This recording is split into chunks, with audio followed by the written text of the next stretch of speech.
For Mythgard. My quick elevator pitch for this game, in addition to having good core gameplay mechanics that we're going to highlight here in just a second with some games, Mythgard is the most feature complete digital TCG out there. It has 2v2 game modes, it has cube drafting, it has an in-client deck tracker, it has in-client replay modes and spectator features. Basically any feature you can think of that you want from a digital card game, Mythgard probably has it.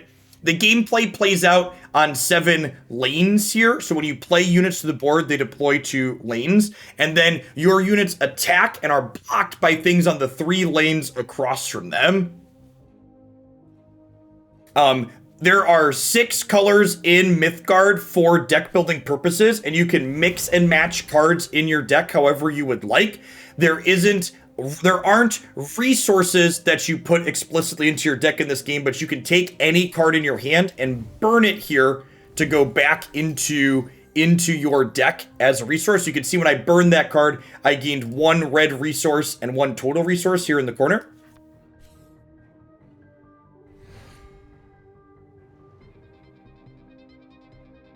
And the overlay should be active now, so you can mouse over cards on the board and in my hand. If I dislike Veto, do I also dislike 6-mana Chandra? No, there's a difference between a threat being uncounterable and an answer being uncounterable, and the tempo on something like Veto when it's uncounterable is huge. Something that Mythgard's also doing as a promo right now, in addition to doing some sponsored streams with folks like me and others, is they're giving away the entirety of their core set. This game currently has 3 sets in it. The core set makes up a little over half the cards in the game. It's about 460 out of like 750 cards.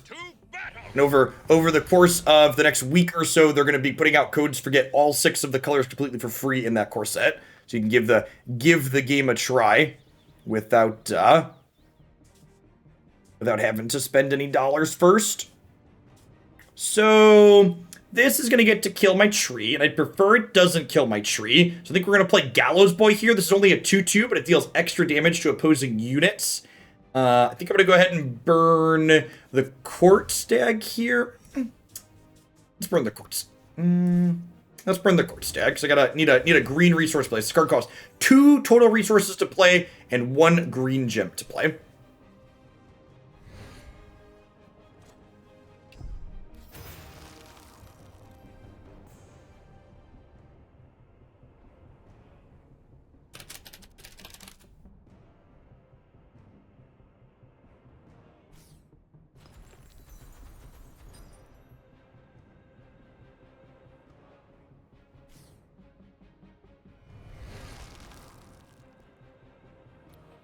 It's a lane enchantment.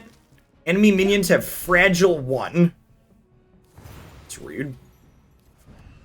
This also says your minions have fragile suppress. So if I do this, these 2 will trade.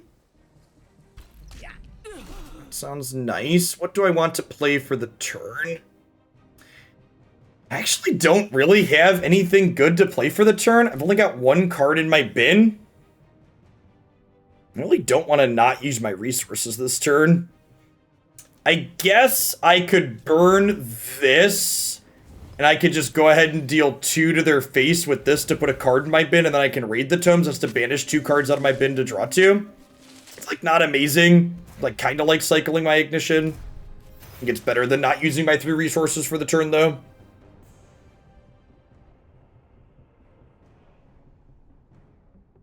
Similar to Hearthstone, turns in Mythgard are isolated. Sometimes you can have cards that trigger effects on your opponent's turn, but generally speaking, you are not playing cards on your opponent's turn. They take a turn, and then you take a turn, and back and forth, vice versa.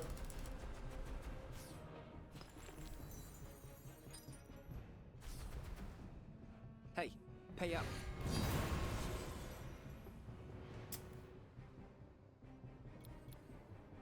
It's just a 3/2. We leave that alone and just try and erase them here. I'm going to burn the Brine-bound Believer to get another red source. I'll put the Oka of Dodana down over here. This is a good solid value unit. It's a 4/3 that's immobile, so it can't move. But when it dies, I get to Divination 3 and then draw a card, which is lovely.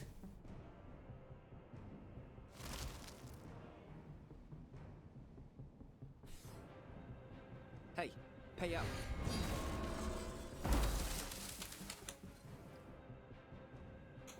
Huh? Which of these do I want? Probably the Shopworn Bolt. None of them are particularly exciting.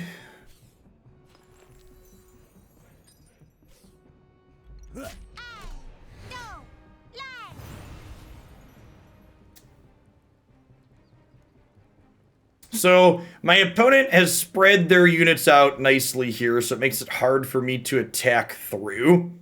So, or hard to block them profitably too. I think I'm definitely burning a red card here, and then I need to decide, do I want to use Extract Life to kill this? I think I'd rather just get Serapis down over here.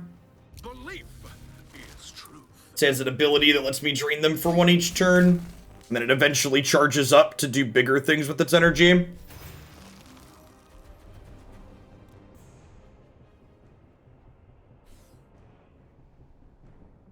Locked in ice.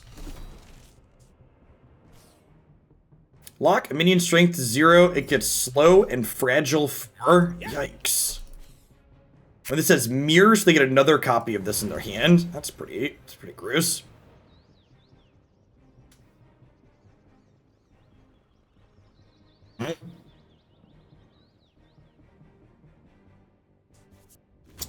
Burn the lead astray here.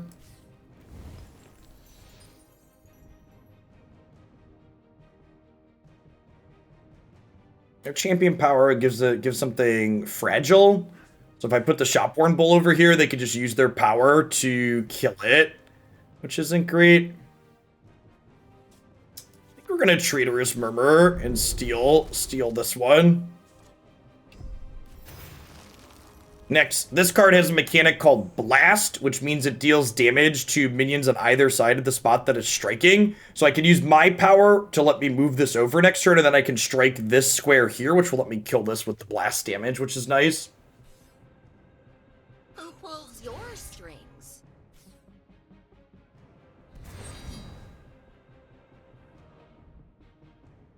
What's that over there? I don't think that worked out how they thought it was going to work.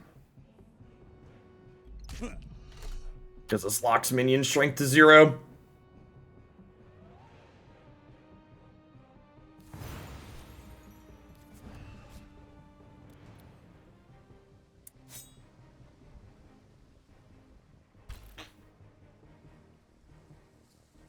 It says Lurker, so I can't attack it directly.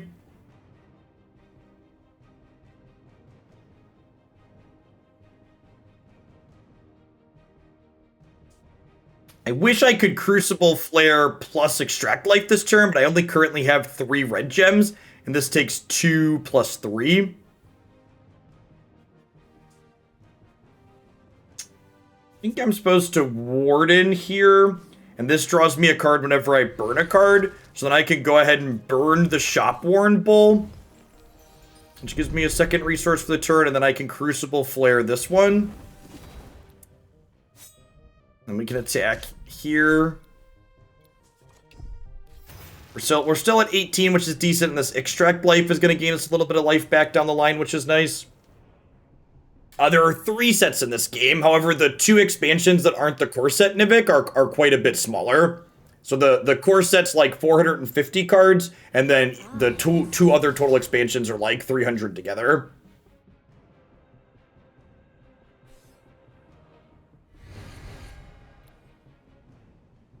Gives a minion +2/+2. It is immune to damage from minions that have fragile. So they're going to give this fragile an attack in. It's gross. Does this give anything? Anything fragile? Give a minion fragile 1.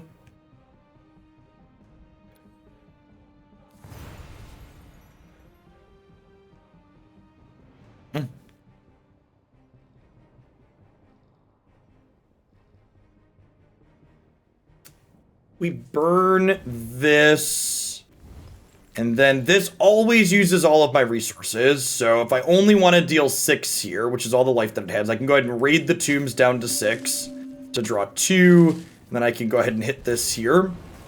And we're actually not in that terrible of a spot here, right? Like they've got 4 cards in hand. We've got 5. They're a little bit ahead on board.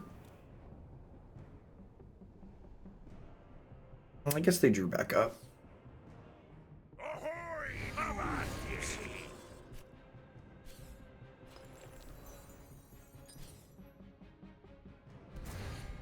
Give a minion breach, draw a card. That's really good. Well, so I can Magmatar here to kill that. Take you. And we can burn one of these. I can wings here in the middle and smack them. Kind of in a position to race. They've got this locked in the ice lurking up top still, though.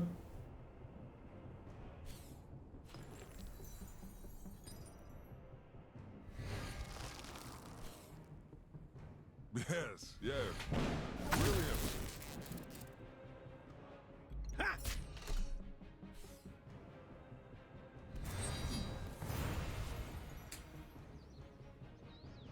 So this can put him back into their deck. Really hoping to draw some of our bombs at some point here. I can set Gallows Boy up over here. This has Slayer, although I guess I can't really do anything about this, right? Because this is immune to minions that have Fragile, and their activated ability gives this Fragile, so I just like can't interact with this inside of combat ever. It's like throwing units away over there. Hey, pay up.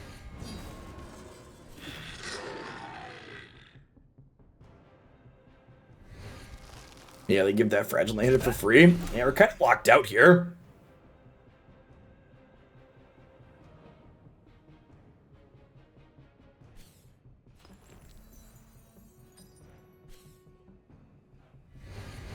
Yeah, that's the second copy of that card, so I just can't interact with any other stuff now. Good game. Yeah, their synergies were really strong. They had a lot of cheap damage-based stuff, and then can someone, is there anybody in chat that knows their way around the interface more? I think if I go back and look at this, I can grab their deck list.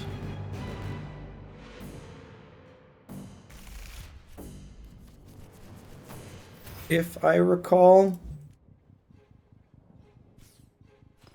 No, this is the wrong match. Oh, wait. Did I start a new match by mistake? Oh, okay. I hit enter, and that entered me into a match. I entered the queue. That's confusing. That interface is a little mucky. Because I switched tabs, so the fact that the enter button, when I switched tabs up top there, entered me into a game is definitely not what I was expecting it to do. That's fine. We can play a game before we go back and look for the last person's deck list, but...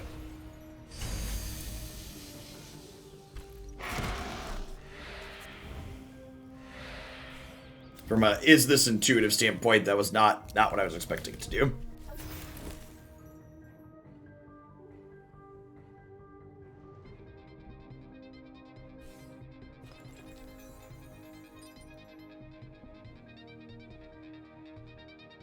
So there's not resource variance in Mythgard in terms of how many resources you draw, but there is some resource variance in terms of what colors of things you draw. So for example, I want to play this on red here. So I needed to draw a red card that I could burn here in order to play this out. Yeah, if you want to grab it, Ghost, that would be great. You can go back and check ladder matches that other people have played, even ones that you didn't play yourself, and look in and grab deck lists that the players played in them, which is awesome. Great to see that information readily available. We're sending Gallows Boy back this turn. Let's draw us a card and puts a card from our hand back into our deck.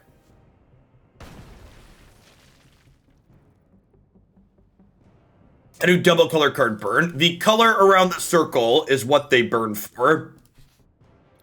So this is a red-green card that burns for green.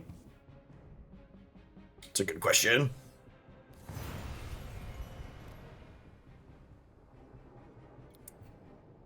Yeah, the Reanimator deck definitely still exists.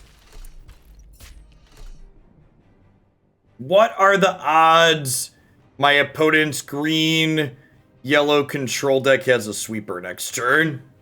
High?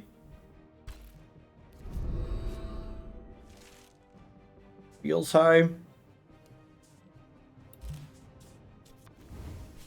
I guess I can deploy Firebird into a sweeper and it comes back, right?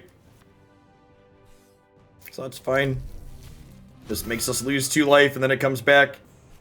I would not be surprised to see Misanthropy happen here. It's a 5 cost. Everything gets Blight.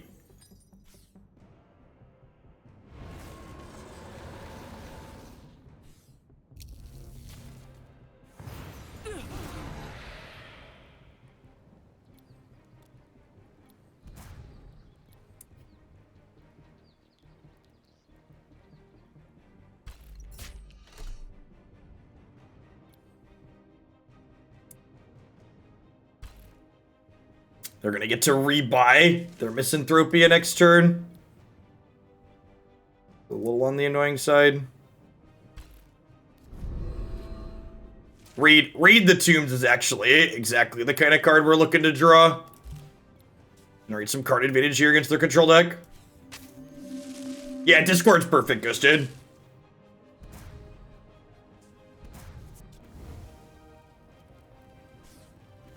Go ahead and Magmatar and play the Brine Brown Believer out here, because this could encourage them to use the Blight again right away, because this card gets scary quick.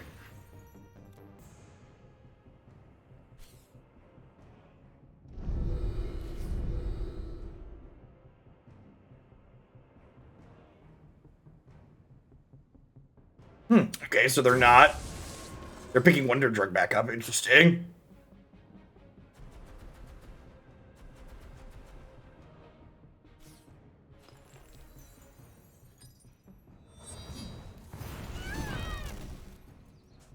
The bird came back.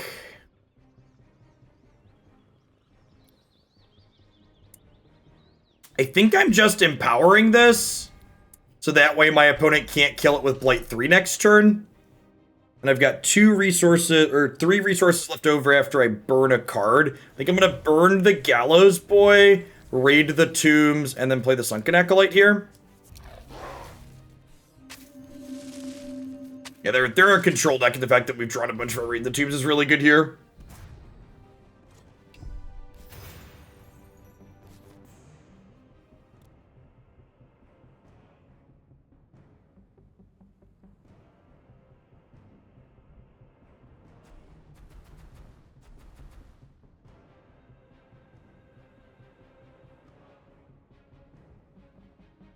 Thanks for pulling that up, Gusted. Appreciate it.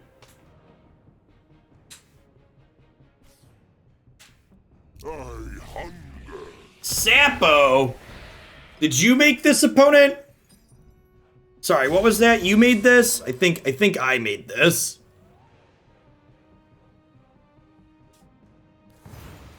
The traitorous looking lizard to me, chat.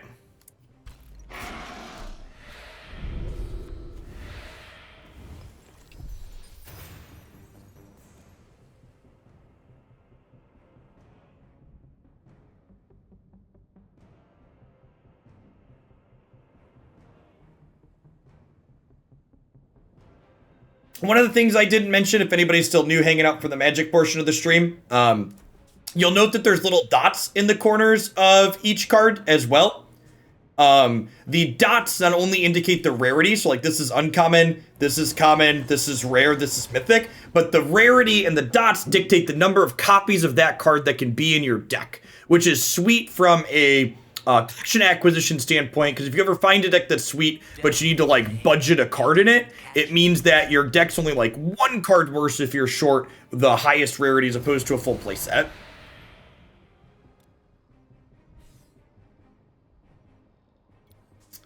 Go ahead and Magmatar here, because it kills this, then I get to go ahead and hit them in the face here for 5. They're down to 5. I'm gonna burn... Honestly, I kind of like all my cards. I think I'm gonna burn nothing. Just keep my resources. Yeah, imagine only having to worry about 1 copy of Embercleave. How, like, less likely they are to have it.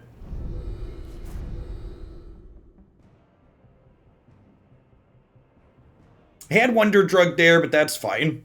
Need more things to play to the board. Sapo is blighted, so he's going to turn into a 2/2 next turn and then eventually die, but he's still going to get Gideon next turn, which is nice. And I've got Wings of Abaddon here, which has Rush.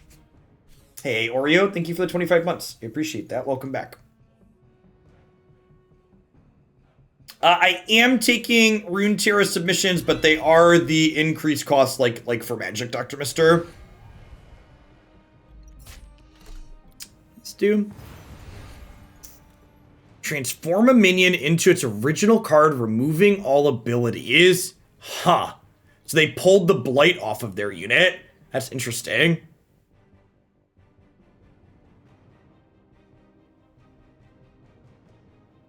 This was a great draw. I can kill this here. Smacked him in the face.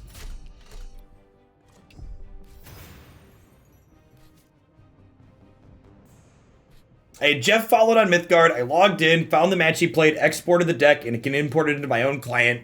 This game's features are fantastic for engagement with streamers. Yeah. Yeah, if you pick Mythgard up, I'm streaming like 4 to 5 hours a week of Mythgard while I'm doing the sponsored stuff with them. But if you want to see me play on occasion off stream, if you follow me in client, it'll let you know when I'm playing games. I play on the iPad at night on occasion. I'm trying to poke at different deck ideas to play on stream. Ignition is great here. Lets me kill this, so this can attack in. I have 7 resources total here.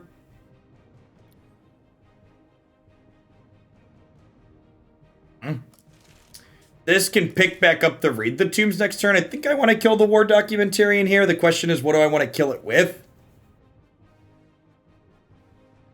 I could lead it astray. The problem is, if I want to lead it astray, I have to burn a card this turn, and I don't know that I really want to burn either of these, because they're both very good.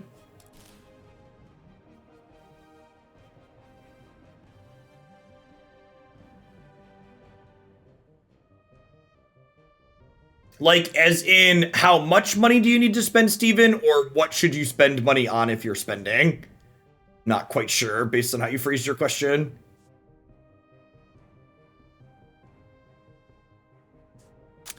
I'm gonna put the bird over here. And then I'm gonna... If I put the bird over here, I could burn the stag, lead this astray. Nah, I'm just gonna keep all these cards. I'm just gonna go ahead and end the turn. Hacker, thanks for the 26 months. I appreciate that. Welcome back. Wonder Drug. Ugh. At least that's almost the last copy of Wonder Drug. I guess I get to bring this back to their hand again. Yeah. So if I can put them at 9 or more, that would be ideal.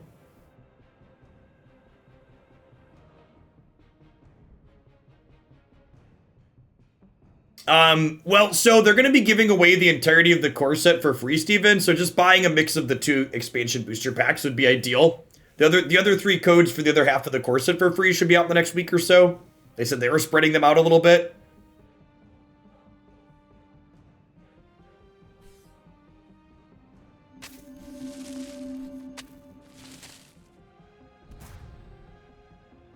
If I'm being completely honest, Bennis, I'm not sure exactly how much Rune Terra I'm gonna be able to justify doing in the long term.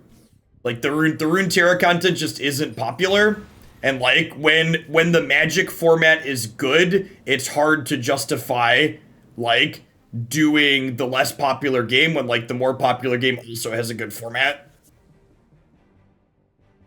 Like, I took a pretty big risk trying to expand into Rune Terra stuff, and to, like, not put it, to put it bluntly, it kind of failed spectacularly for me.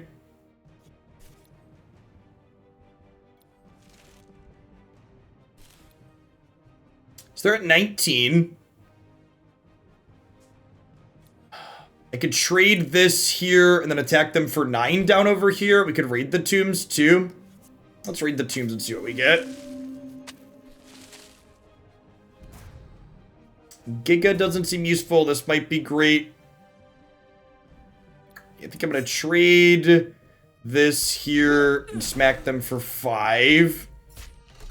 And then we're gonna wings.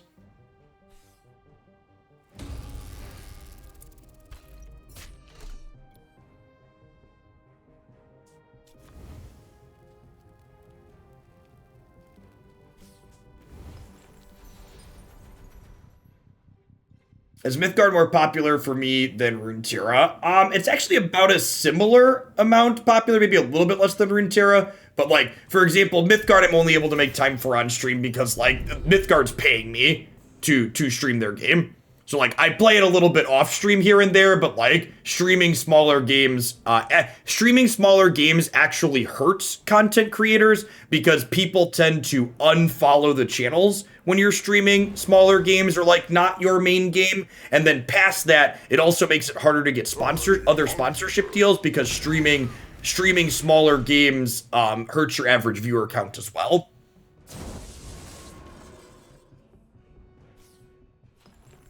Which is why you'll see a lot of people that only stream their one thing and that's it, even if they play other games.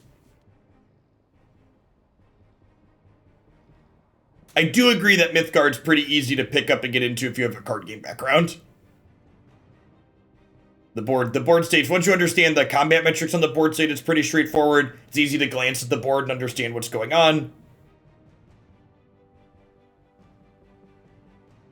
This might just be a attack this in here, 7-ring ritual, fill the board with stuff.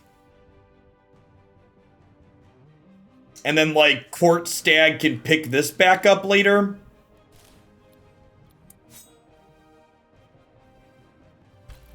Yeah, the overlay is just absolutely tops. And the overlay is like completely integrated into the client. Like to turn the overlay on, I literally just go to streaming and link my Twitch account. There's no third-party applications to fight with.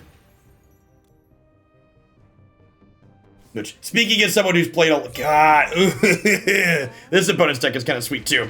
Does 1 to everything. Are we dead? We're pretty close to dead, right? Yeah, I mean, I don't intend to play games that I don't enjoy anymore, but like Magic's current format, for example, is very good. So like it doesn't make sense for me to play smaller games when I can play Magic's format and it's good. Yeah, we're dead to the Storko.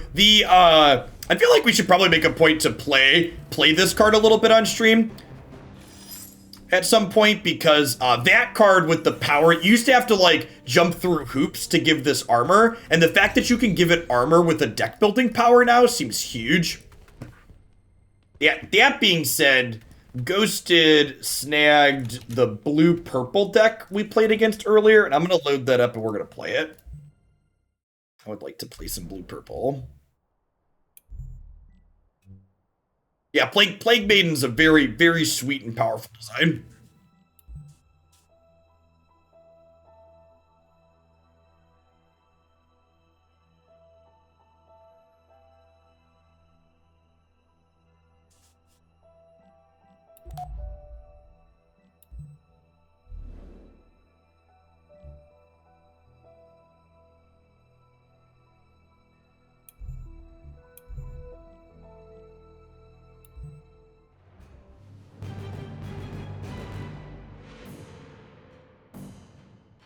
Yeah, you used to have to like splash blue for Bulwark.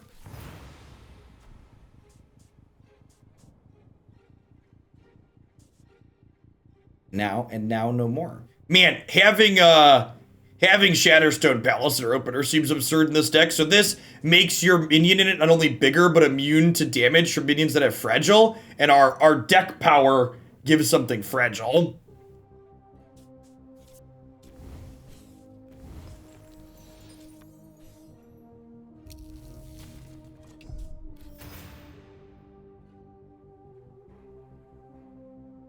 I really like Mythgard uses this design on a few of their cards, and I really like it compared to we see like discard spells in games like Magic. I'm not a huge fan of discard spells, but this is a sweet way to approach it.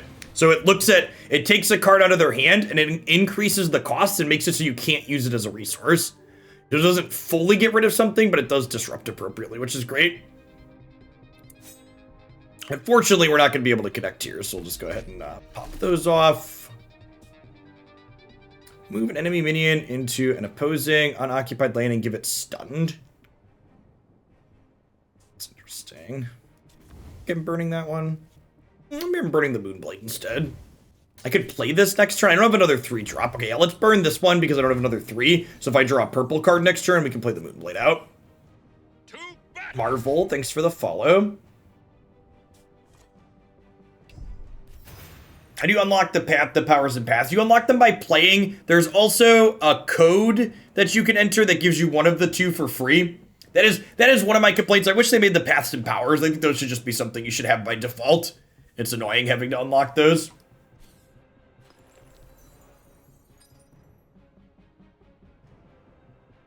Yeah, talking about streaming smaller games, for example, like, to give you, like, my own metrics, my YouTube channel lost 2,000 subscribers over the course of 4 months, streaming primarily a different non-Magic game.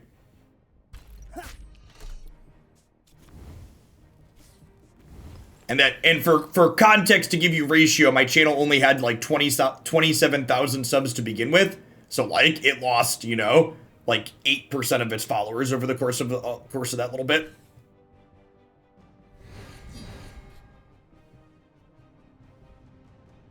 Enlist or resist. Those are the two that give you different one of the two paths. Or one of the two powers. Maybe both? Maybe both?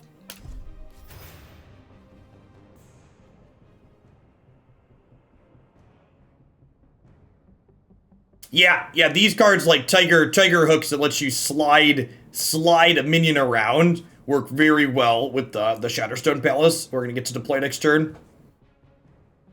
This is a lane enchantment, so you pick a spot on your board to put this into play.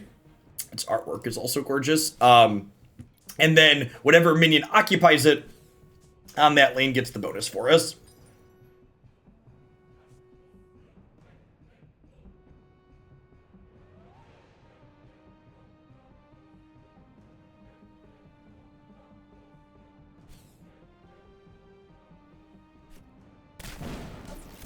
Well, if that's their best play, that's pretty good for us. I assume that means they want to set this up to kill us with Fork Lightning next turn. So I think with that in mind, I'm going to go ahead and burn this and then drop the Shatterstone Palace here. We get to hit them for a little bit more here, and this no longer dies to their deal too.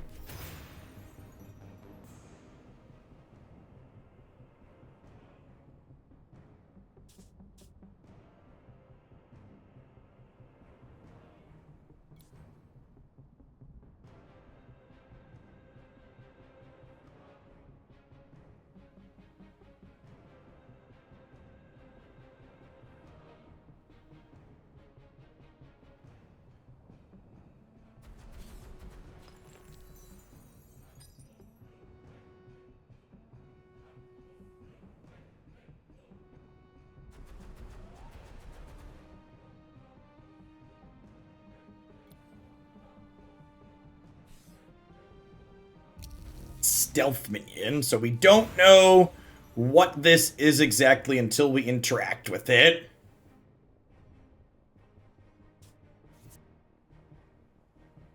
We drop this here, make our thing bigger before we smash in. That just made me discard a card? When a minion attacks this, its controller discards energy cards at random. Gross. That's what I need to think about. Now I don't really have anything I want to burn. I guess I could burn this. I guess. My poor Braggy though. I guess we're triggering our path here to gain some energy. We'll get to draw an extra card next turn.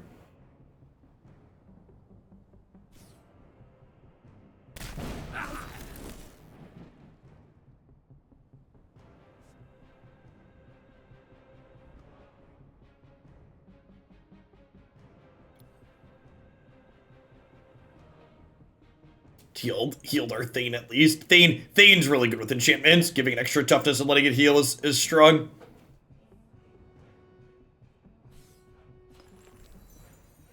Ooh, Ooh, the opponent's got a third color splash here. So you can mix and match as many colors as you want in Mythgard. It's just usually it's not beneficial to play too many, because you do still have, while you don't have variance on the number of resources you draw, you do still have variance on your ability to have appropriate numbers of the different colors. They're down to 8.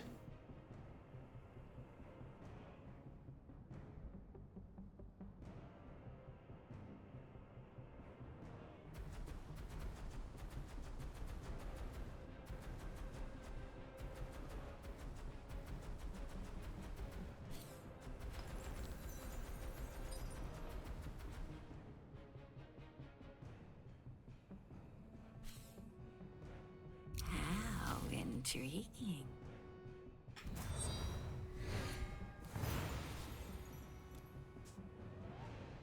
Oh. Oh, is this good? Is this good?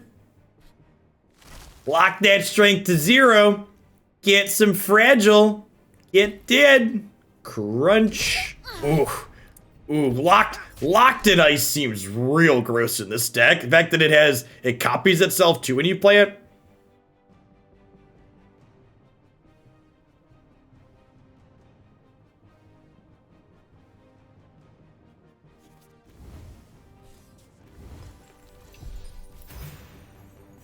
I need to burn anything else? We're probably good at about 6 resources, huh? Yeah, 6 is the very top of our curve.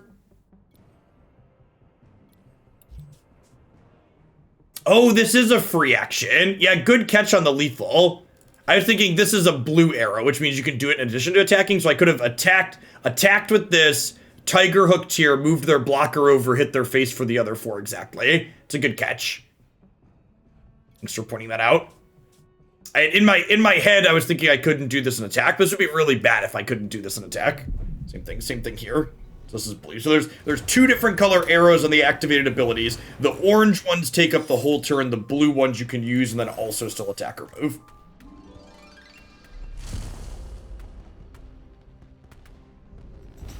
Our deck seems sweet so far. Some good synergies. Our deck, I mean the deck we stole off the person that beat us on the ladder with it. Being able to play against something sweet on the ladder, grab it, and then just like immediately start playing it yourself is so fantastic. Love good software in games that aren't afraid of sharing data.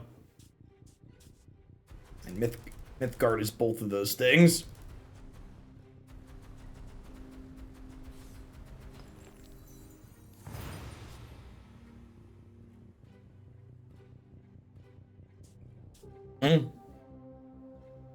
Once per turn, before combat, move this to a friendly, unenchanted lane that is being attacked. He's attacking through this lane, get fragile, ephemeral. Fragile 1 and ephemeral until sundown. Hacker seems pretty good. What's Storko do? Minions adjacent to the lane attacked are stunned. This is a Forge ability. So Forge is a new keyword that Mythgard added, that this card gets a bonus and all other copies of it get a bonus if you've burned one of them. So let's burn that one to start. Eraser isn't something you really want to play out just for damage unless it's lethal. I think I'm just going to go ahead and pass the turn here. I'm going to hold on to the Mantle of Authority for now. Wait and see how they deploy before I commit to this. This can either make me a 1-2 with focus, or it can give something +1/+1.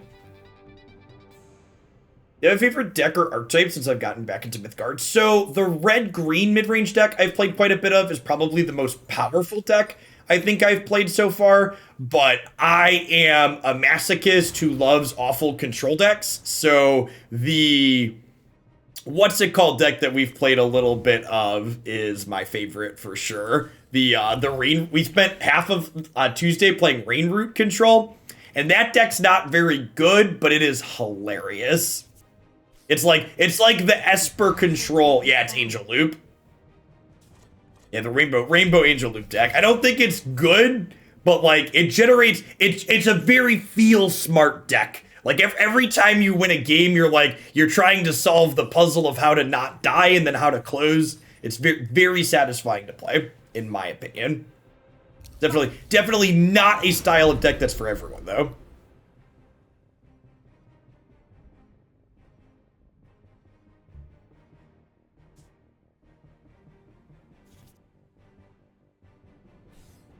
Correct, yeah, it's definitely a not good but great. Not good but great kind of deck for sure. I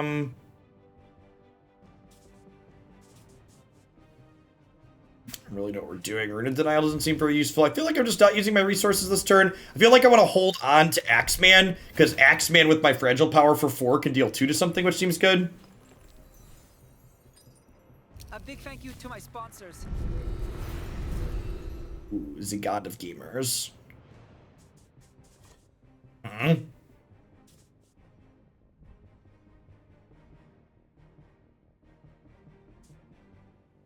Huh. If I drop Shatterstone Palace here and then drop Mantle on it, it's technically 3-4 with focus. So these would trade in combat. That seems pretty good. I'm gonna burn my own God of Gamers to do that. And then if they want to like put the crown on this to make it survive the attack, I can drop X-Man and kill this.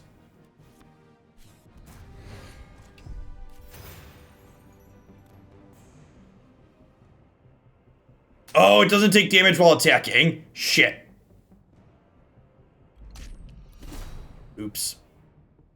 That's fine.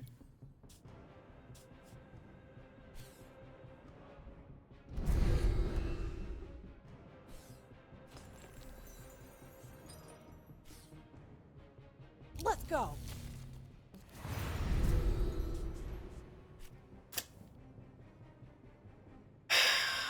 Do I give up the captain or do I give up Jin Suk? I think I give up the captain. So I think I want to Misfortune the Gamer God and then Axeman him. Hey, pay And then this doesn't take damage while attacking, but this also won't take damage from this because it's fragile now. Fragile.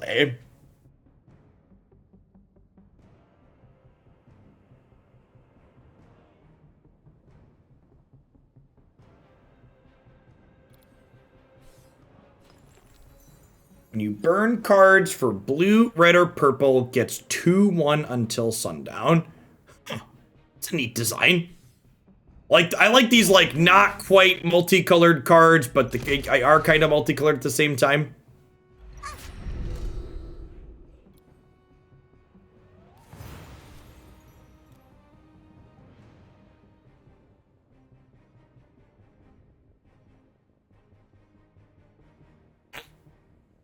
So if I kill both of these, this is gonna get to draw a card, which doesn't seem great for me. So I think I'm gonna drop Jin Suk over here. Who pulls your strings? I would like to pull your string, so we'll kill this. I missed a scene. So this can't quite draw a card yet. We smack them for 5. And then next turn, we can Magnuson deal 2 to everything and give this -2/-2. patience. Wisdom. Well, that's terrifying. Agile. Agile means it can attack past blockers.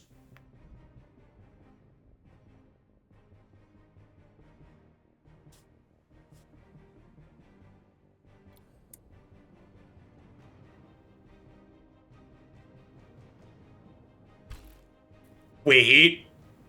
What if I use this to shift? What if I shift these this way? Let's head over And then we fragile this. And then this can kill it? And we get the Ring of Immortality here. Okay, sweet. I like it. Nice. Sick. Nice. This deck's got some sweet synergies in it.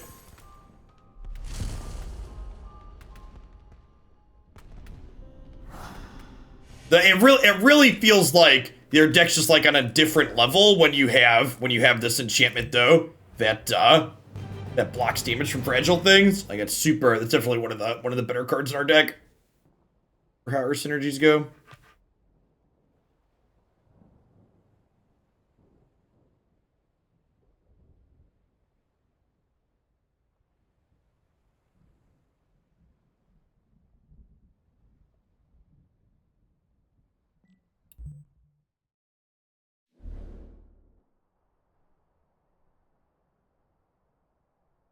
Looks like the other person didn't queue.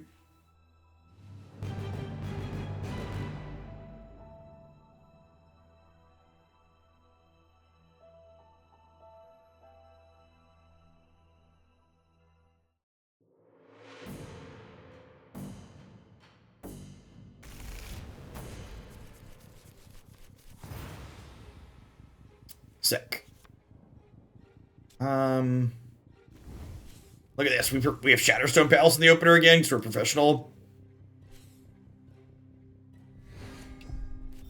Honestly, Misfortune seems like a real strong card in our deck too. This card is just strong in general. Didn't this used to deal more damage on Demise, right? Am I forgetting, or did this used to deal like 3 damage or something very silly? Or am I misremembering that?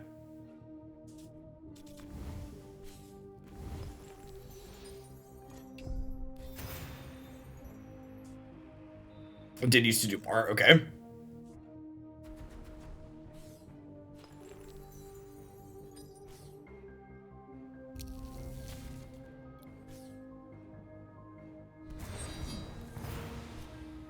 Ooh, they made it bigger.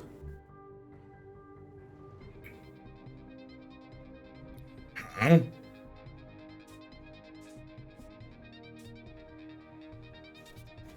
think I'm burning this.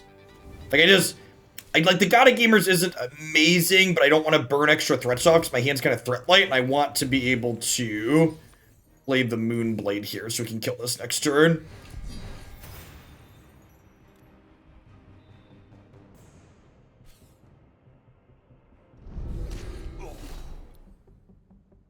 Gross.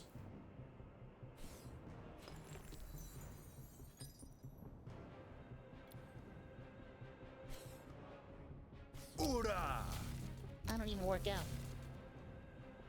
Throwing hands. Ooh, that was such a good draw. Leave it all on the track. Vroom. Vroom.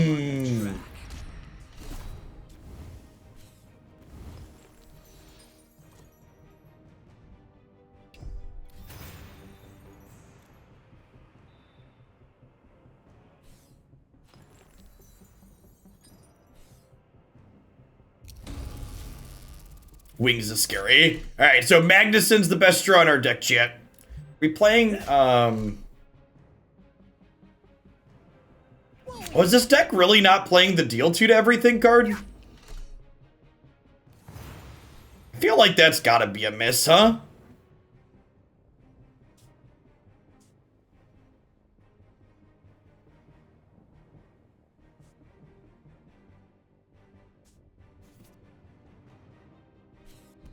Yeah, Thunderclap. I think we're gonna make room for some claps after this. And we have Magnus. I don't know. I'm not a huge fan of Rooted Denial. I don't think this card's been super useful in the game. Maybe in higher ranks it's really useful.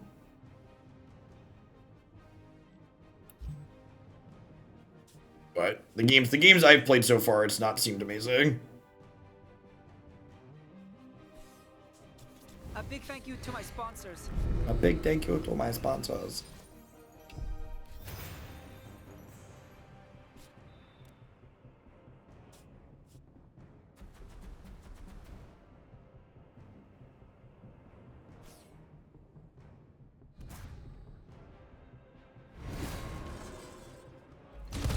Got me.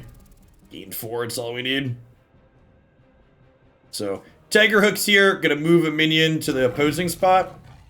Well, not anymore. Ha! Yeah.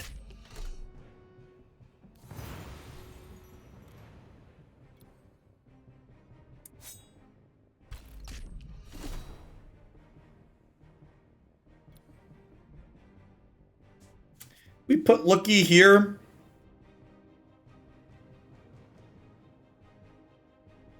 Is there anything that's holding this game back? There aren't a lot of viewers on Twitch. The card game market is just very difficult to break into. Even like look at Runeterra, right? Like a big company like Riot even struggles to make inroads into the market. Do I want to have him pull this down over here? If they hit a pump spell, I just die. But if they hit a pump spell, I'm probably dead anyways, right?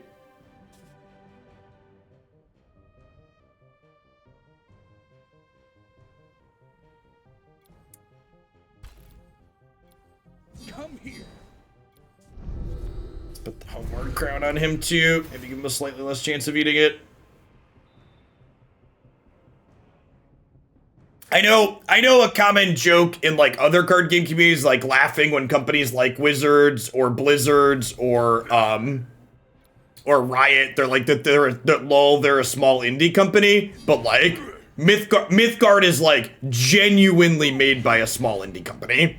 Yeah, I've never waited more than like a minute for a match to fire, so like definitely don't have a problem finding matches to play. Why did they eat that? What are they triggering? Oh, is that the best draw in my deck? I think that was the best draw in my deck. Hey, pay up.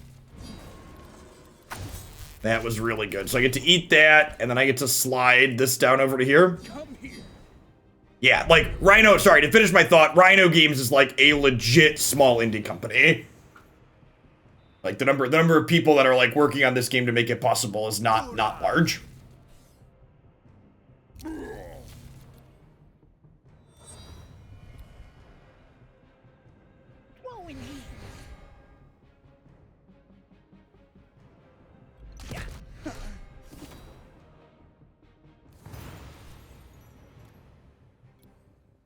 Alright, so let's slide this over. Let's take this and have him grab it. Yeah, this card with the hooks is really gross.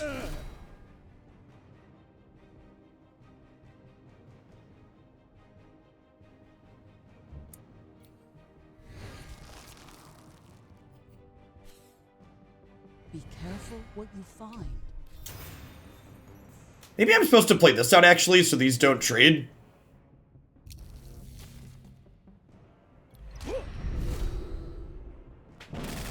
This says cannot move voluntarily. That means I can still grab it with this, right? Come here. Good. Good stuff. Guess I'm just putting this here. So, like, if they keep drawing units, their power slowly kills me, right? They get to just zap me for one each turn here.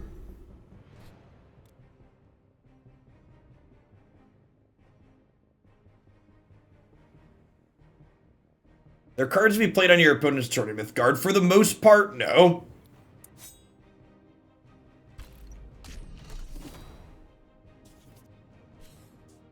Hey, pay up.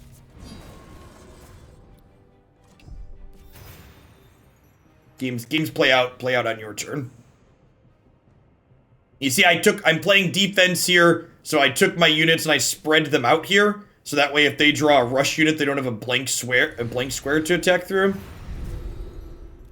Insta beast. All right, that's fine though, right? This still just dies. Yeah. Hey, pay up. Yeah, we need to close this game out before their power here kills us.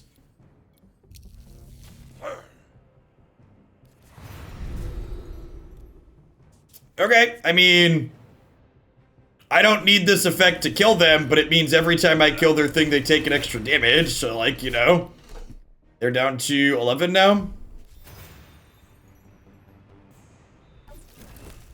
Rhino's website has a team section and only lists 9 names. It's impressive. Down to 3, chat. Tick-tock. Tick-tock goes the clock.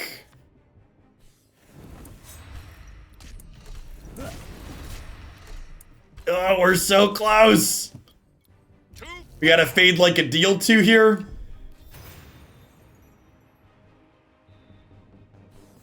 Ah! Ignition! Ah, we were so close. We were so close. All right, let's put a couple of deal twos to everything in our deck. That effect sounds great. I know we have Magnus, but I want more of it. I really don't like Suppression Field.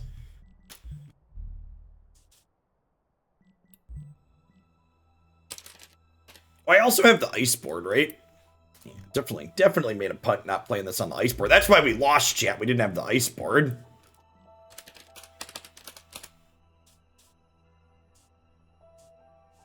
Thunderclap. Well, I am playing Thunderclap. Am I?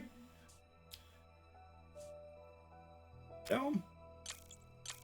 No, we were not. I'm dumb. All right. Let's see. Did I miss it?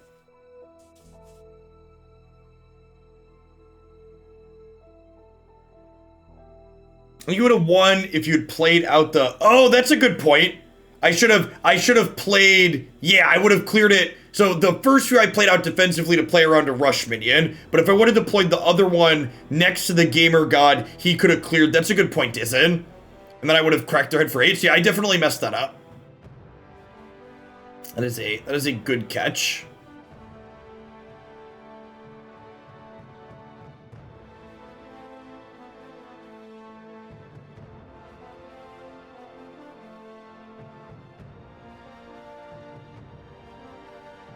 Is Thunderclap better than Forked Lightning? Yeah, so Clap hits everything for 2 guaranteed, and it hits your opponent's dome. So it hits wider. You can't play around this because it hits everything. It's definitely situational. I think on average I want Clap before I want Forked Lightning. There's definitely spots where Forked Lightning is better.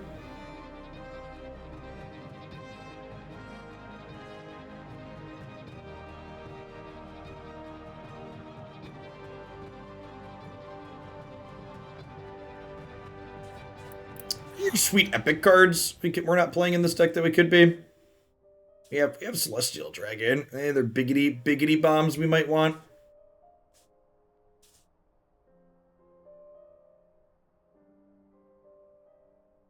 Can I play a Gamma Senin? That card seems great. This back channel captain seems whatever. Let me allow the weight of my wallet to press down my sweet mythic cards.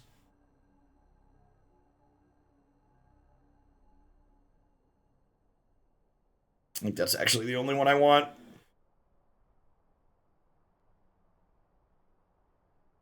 Actually, Blackadder might be kind of sweet. She has a breach effect, and we could pull things down.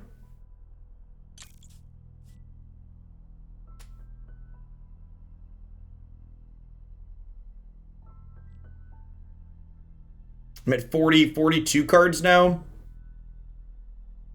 A little bit more purple than blue. This card doesn't seem very good.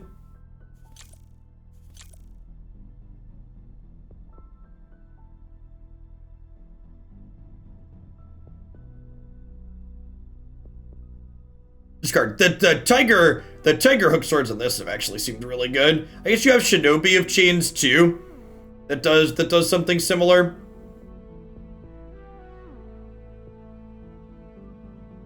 I feel like I wouldn't hate another Moonblade though. I don't know what I'd cut. Let's start here.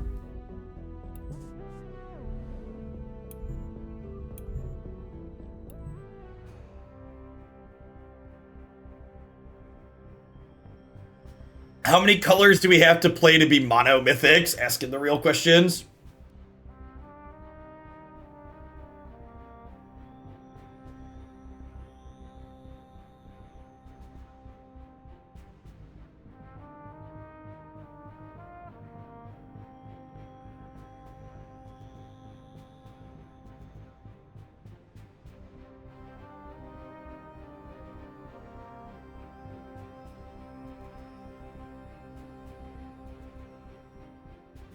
That's a good question, Nivik. It probably doesn't. A lot of the mythics in this game are like flashier top-end bombs, which I like from a design perspective. They're like not core cards. No, so that's not the point. That's fair. That's fair. It's the purpose isn't to win games. It's to let your opponent know what this is about. Hey, thanks for the 39 months, hats. I appreciate the prime. Good afternoon to you. Ooh, Fires of Creation.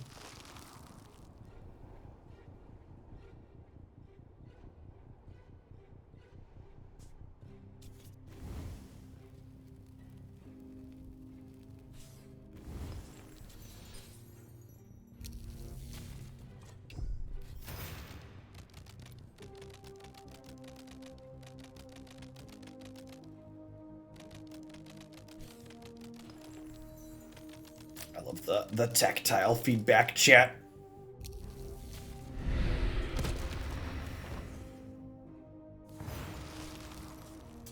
There's some keywords. So I get to go ahead and Racer in the Shadows.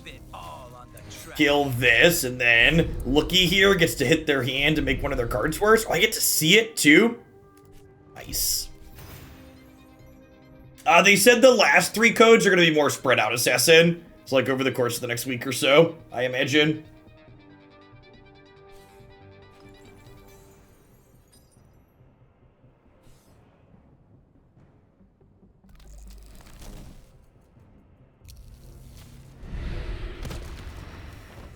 This one has armor. Let's read.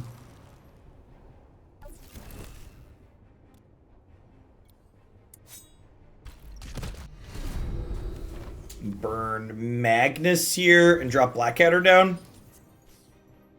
I'll take that.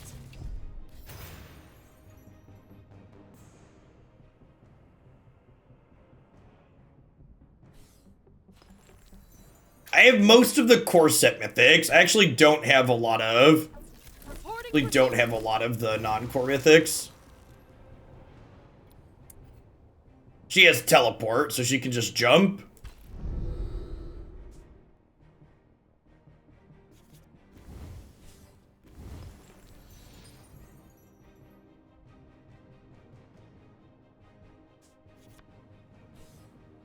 Hey, pay up. Just play these out. Pay up. Oh, I could have paid to give this a move action. That would have been better. I forgot this had an activated ability. Yeah, I should have done that. I should have played one of these and killed that, but I should have paid the other 2 to hit this and take a card out of their hand. It would have been much better value. Getting triggers with her seems really, really good. It's rude. Yeah, would have been my second trigger making them discard.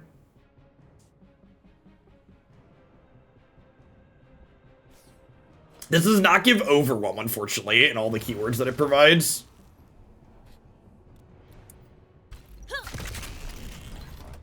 Well, we discarded the card that we made worse earlier. It's bad beats. Can you feel it?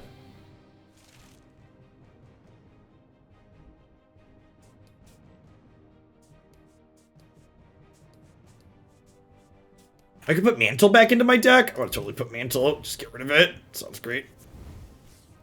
I have a couple of 6-drops in my deck, so we want to burn up to about 6 mana with this one. Also, being able to pay 2 to activate this, plus play a 4-drop sounds nice.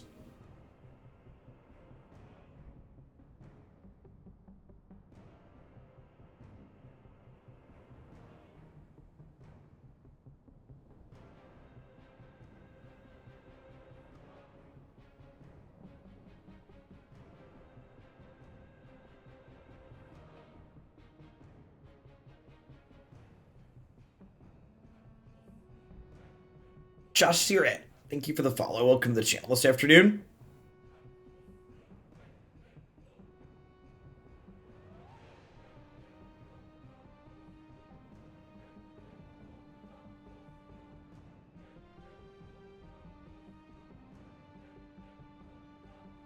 Yeah, I agree, Vic. The move actions versus attack actions are really elegant. Reporting for duty.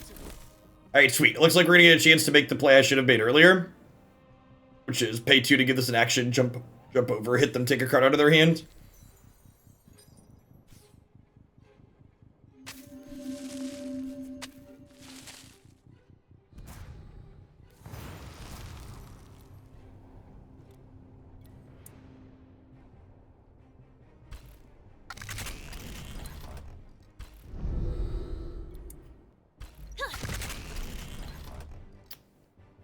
Nice, nice. Start with this and see what we get. Nice, that's great. Okay, so with that, I think we ditch this and just keep my threat density high. I'm gonna go ahead and smack their face here, and then honestly, am I just passing here? I feel like I don't want to play anything out where these can attack into them, and I don't really want to play another thing out over here and get forked lightning on multiple things. So it's not like resource efficient, but I think I just pass here. Braggy giving Black Hatter Frenzy next turn sounds disgusting too. Oh, they gave her Fragile. Right, that's their power. I knew that somewhere. That's fine. That was their whole turn. I'm gonna take 6 here, but like they're really not racing us.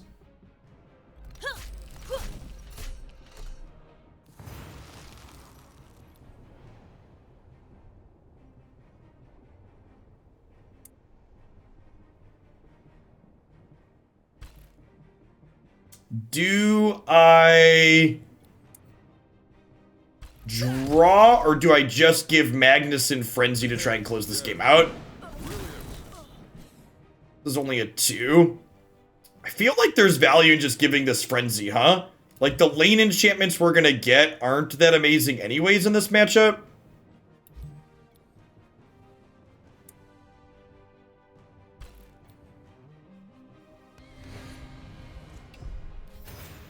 He unfortunately cannot give himself Frenzy.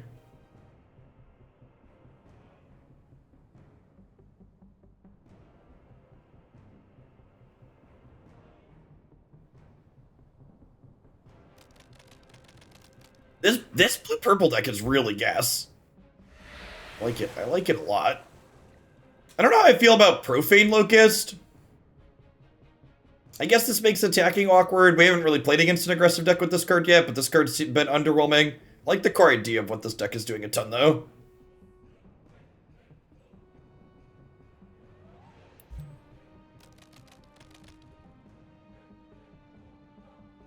Yeah, we've got, not only do we have individually powerful cards, but we also have good synergies on top of it.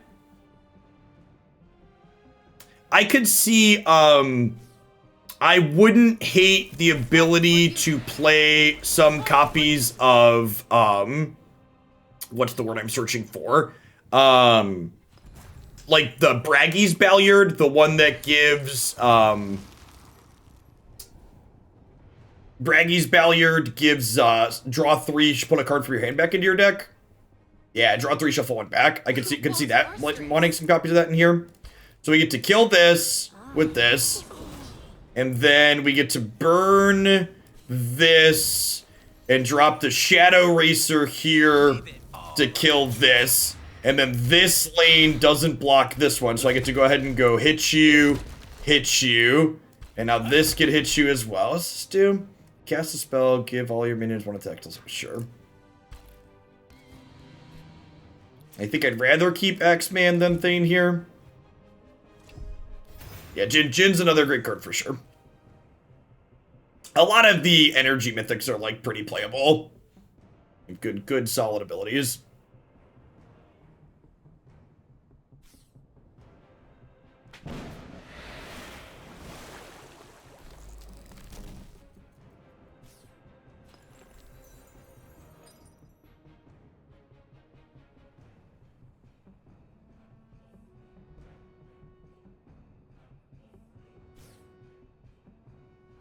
Reporting for duty. Reporting for duty.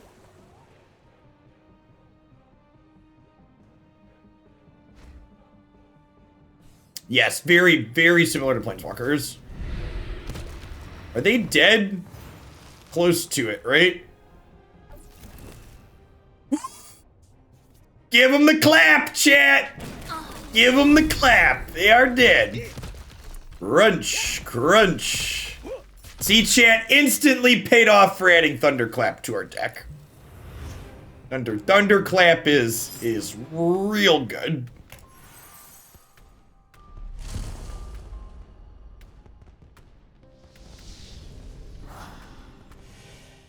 I like that one a lot. And like the fact that Thunderclap does 2 to the opponent's dome means that like even in matches where it's not amazing, it's still just like a little bit of reach. You're just like, all right, and clap you.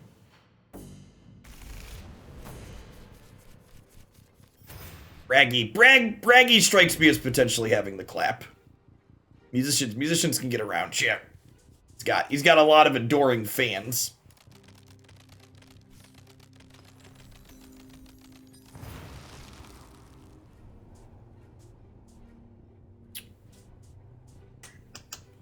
Burn the 6-drop. This is probably better than this a little bit. I'm gonna wait on this till we see exactly what they're doing. I think I want to be super aggressive with it by default. Both Axeman and Thane are such good 2-drops. Okay, so do I want to trade Thane for this plus an Ignition? I think so. That's a tempo positive exchange for me.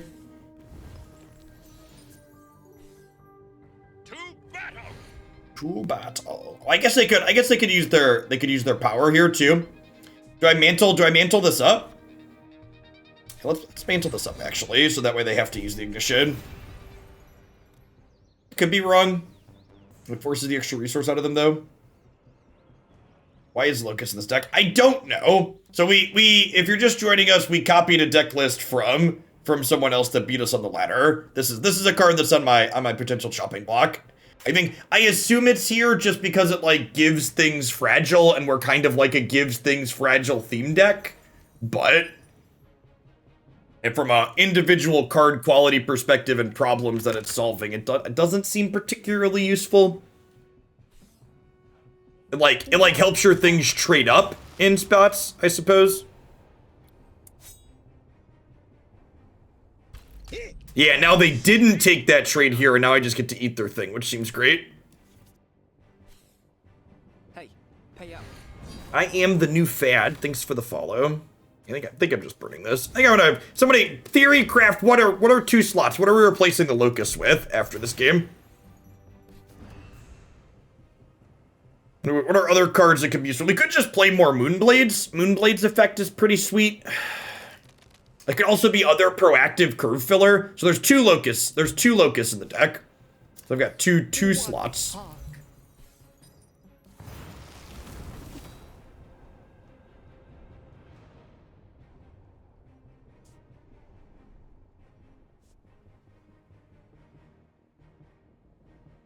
Mind Freak? What does Mind Freak do?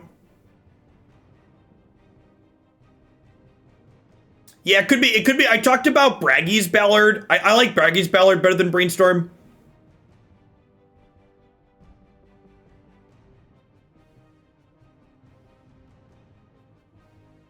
I don't really have a good attack here, right?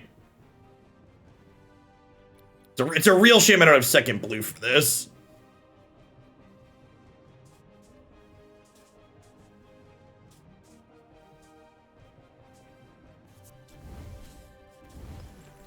Do this and put Gamer God down over here. A big thank you to my sponsors. Mind Freak. Oh, that's the not discard spell. That one's okay.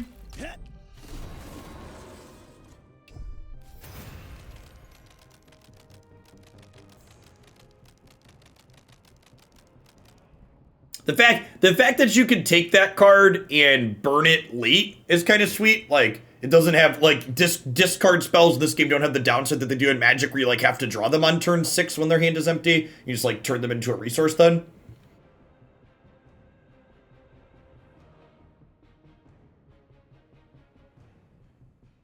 Oh, you know what? I probably should have burned this instead of the other guy. Because the hook with Gamer God is really good.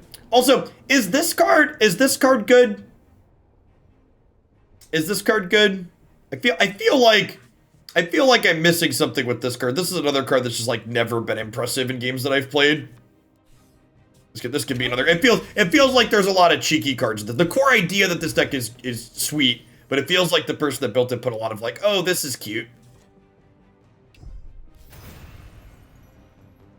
That one could be up on the chopping block too. Puppet Master C. Good afternoon.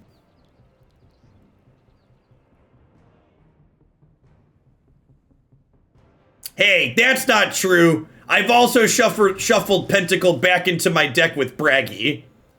So it's done. It's done more than just get burned. Thank you very much. Fake news, Twitch chat.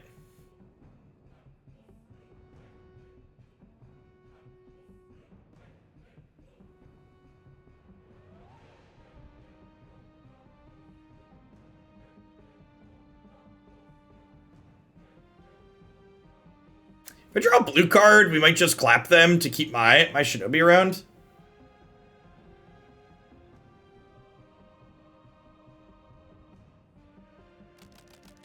Yeah, it's a big swing card. It, like, has a high upside, but also can have a pretty high downside. Ooh, that's a nice draw. Is it? Is it a nice draw? Or do I just trade this and get the Gamma Senin down? It might be right to just trade and get the Gamma Senin down.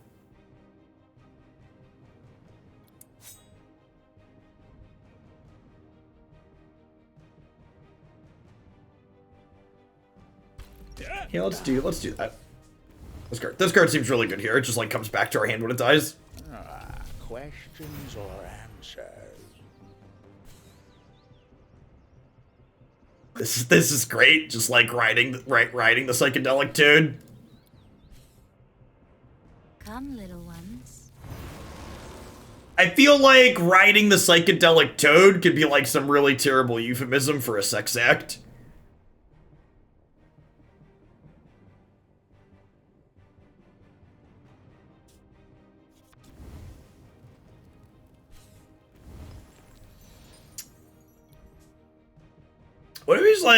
What if we just like gear up here in the middle? Just like punch it. Yeah. Alright, have a 9-ball. I didn't say there was anything wrong with riding the psychedelic toad, okay? Oh no. Alright, well. That was not one of the 2 copies of Thunderclap we put into our deck. Are we dead? I think we're dead. Let's cut some of the bad cards from this deck, huh? Let's trim some of the cute ones.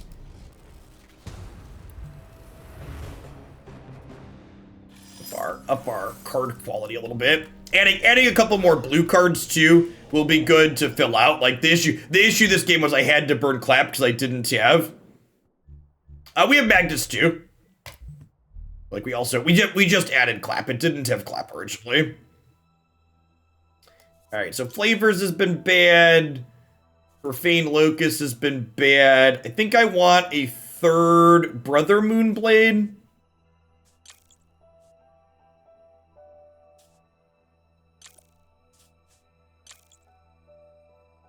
And I think I want, what was it, Briggies? What was it? What was the song? Is that the one? What's the draw? It's draw 3, right?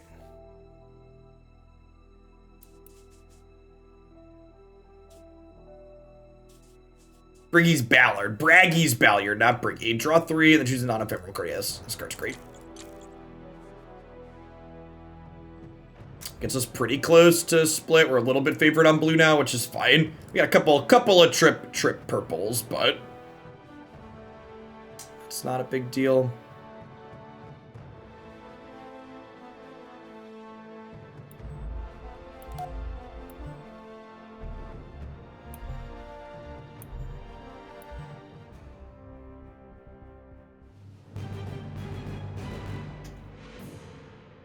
I always forget to remove the after from my title.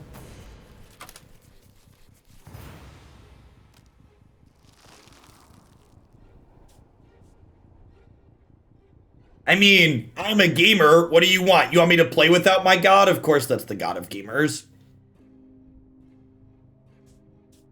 Burn a locked in the ice to start here. I didn't know I was a card in Mythgard. Ba-doom-tsh.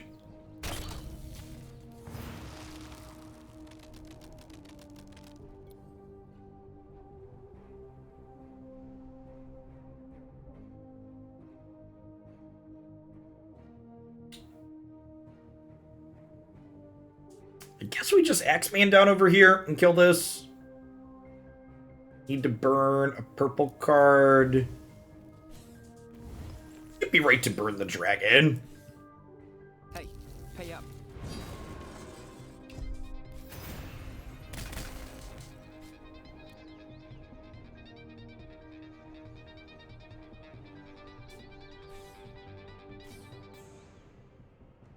I've never had purple hair, chat. I had pink hair.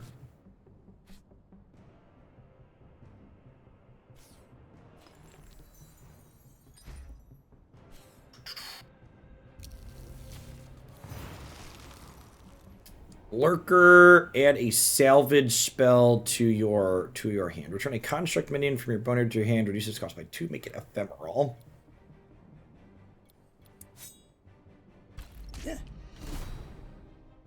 Yeah, probably, Dr. Mr. Punny. Dyeing the hair is fun. I just want to wait until we get to a point where I feel comfortable going to get it professionally done again. This one's for the ladies.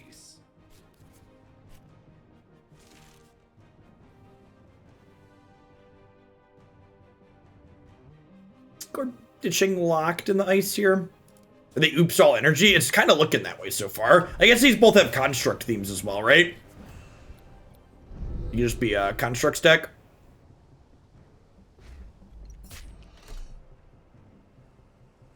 Especially when it comes to putting it on your face, Dr. Mr. Bunny. Like when I got my beard dyed last time, I had to call a bunch of different places to find someone that was willing to bleach my beard.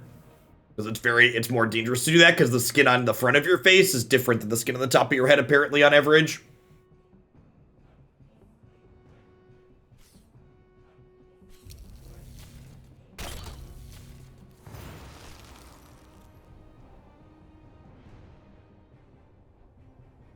Okay, so I think we're just palacing here to hit this. I might want to pair Race with the Shadow with a Fragile down the line to kill one of these. It's probably the dragon. I have an okay number of threats.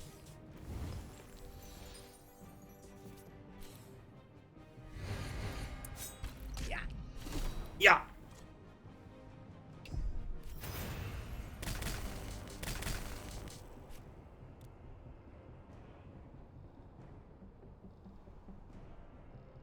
Much thinner and prone to chemical burns. Interesting.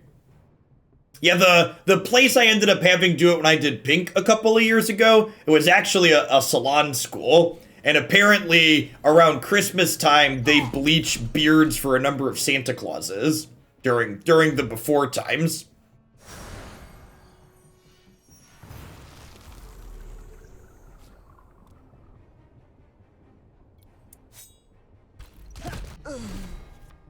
So this is fragile, so we can run this in here and kill it.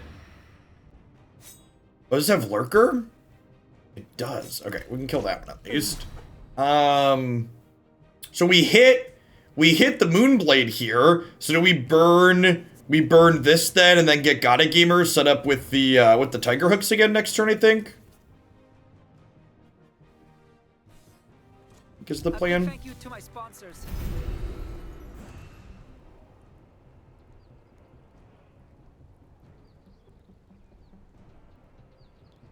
You did it for a play, that's dedication.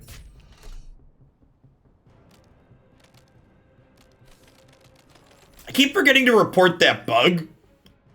I think there's some people in chat that I remember from the Mythgard server Do any of you get this bug too, where when you mouse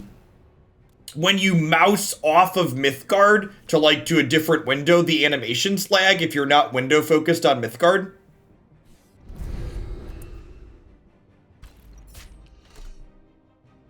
Yeah, okay, good. It's not just me. Wonder if they're aware of that one.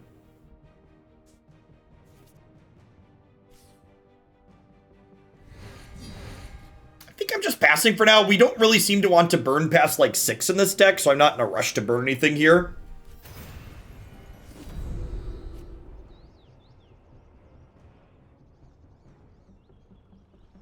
That's considered a feature. Okay. It would be nice if you could toggle that off, because like for someone like me with a strong computer who's trying to stream, like I feel like I'm showcasing the game poorly when I like click off to run a command in Twitch chat or like check my Discord while we're streaming and like it starts to lag because like the game runs smooth when it's focused.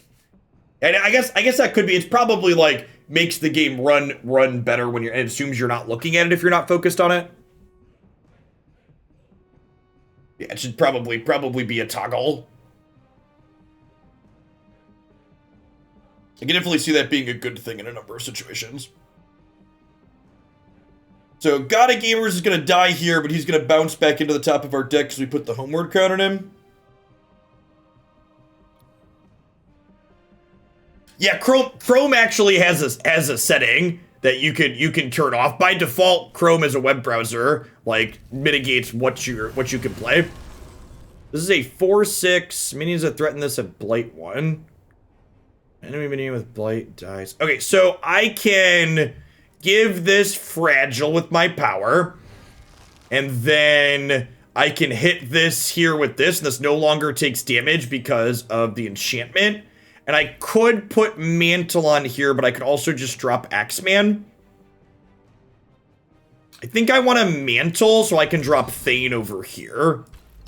I want to, like, get spread out a little bit. To battle!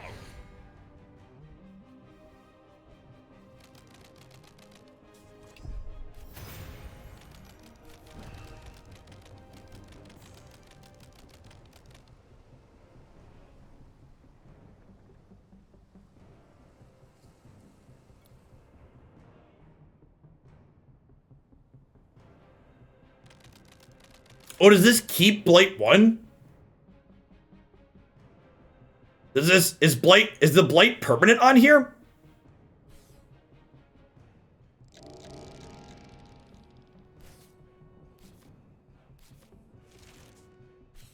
Minions that threaten this have Blight 1. I didn't think it was permanent. The secondary effect triggered when the god dies. When an enemy minion with Blight dies, minions adjacent to it get 1. No, the other effect is the second effect shouldn't do that, right? The second effect says when an enemy minion with Blight dies, minions adjacent get Blight 1. Oh, Gamer God died. That's it. That's what I was forgetting. Okay, got it. You're right. Gamer God died.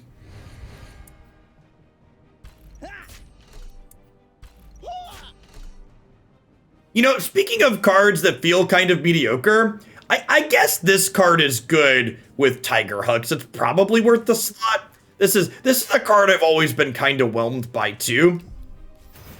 Like just okay. The locking the opposite strength to 0 is probably fine in conjunction with things like Tiger Hooks.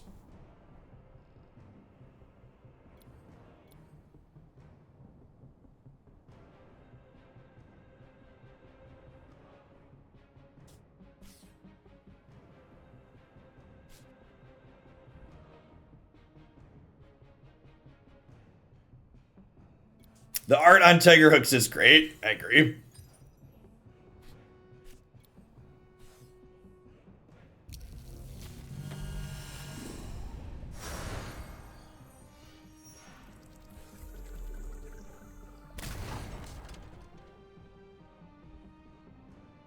Okay, so now this time, this is gonna go, this is not gonna keep Blight, right? So I get to do this, and I get to say, give you Fragile, hit you with the clap, hits you here, and now the Blight's gonna go away, right? So it's gonna keep the -1/-1, but it's not gonna get smaller again. So yeah, so it has -1/-1 from the blight, but it's not gonna get smaller. Okay, sweet. Figured it out. We did it!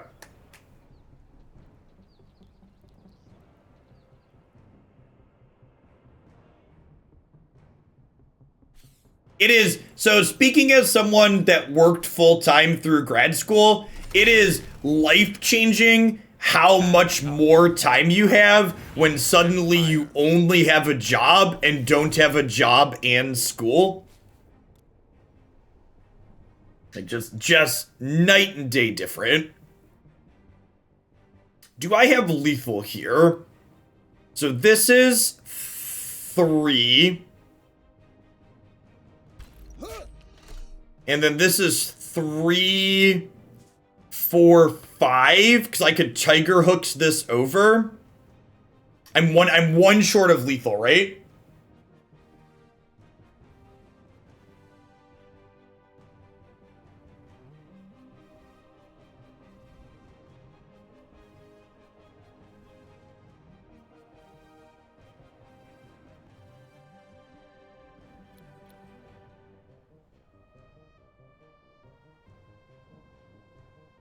Yeah, I don't have mana to play God, play Crown, play this, activate.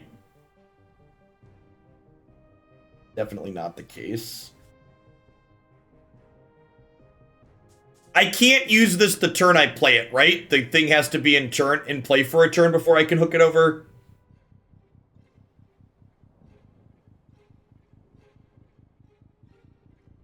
If I play a new minion out, a minion gets a... Oh, they can use blue actions the turn you play them. Right. Okay, so... Yeah, I just have no idea how I want to play this turn. I think it's this... Who falls your stress?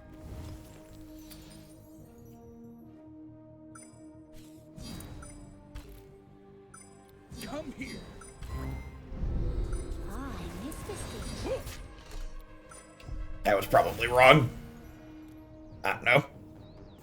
They're down to 1. I probably should have played something that had attack here.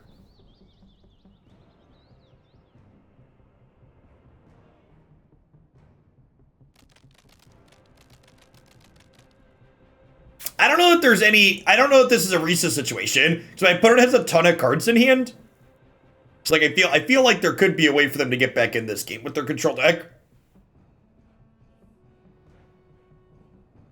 This blue-purple deck definitely feels like the mid-range deck I've been looking for, though. It's like got some kind of feel smart synergy plays in it. It's got like relatively aggressive draws in the right spots. Yeah, Wonder Drug would be real gross here. Although I feel like they don't have it in this instance because they haven't snapped it off yet.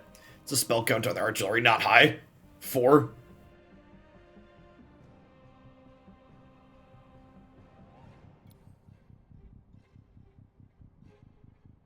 If they don't heal here, Jin Suk lets me slide their stuff all the way to the left and then kill them. Kill them with this, which is great. Fire for effect.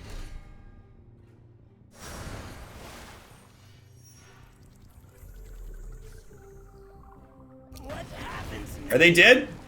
This is gonna get -1/-1, right? But it is focused. Slide to the left. Let's head over there. Everybody clap your hands.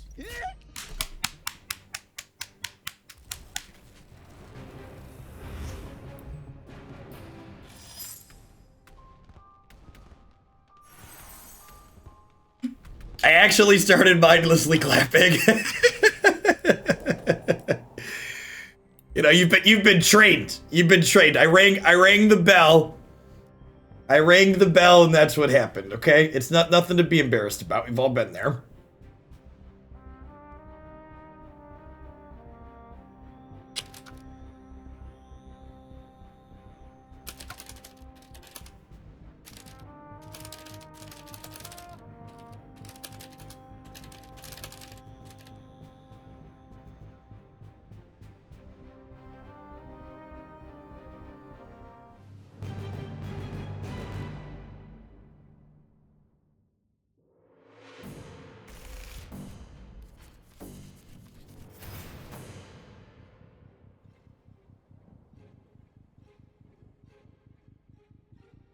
kind of a tough choice on our first play here. So, like, this is just easily one of the best cards in our deck, but I really do. Oh, that's perfect. So I want to play this on 1, and I don't want to burn this, but this is my only 2-drop, so drawing a different blue card to burn here is great. I think we go ahead and mantle down. I think we mantle down over here, and we put Lookie over here. So this trades here, and then if they don't have another blocker for this, this can get in, which is nice. How long would it be streaming for today? It's about 3 o'clock, about another half hour or so.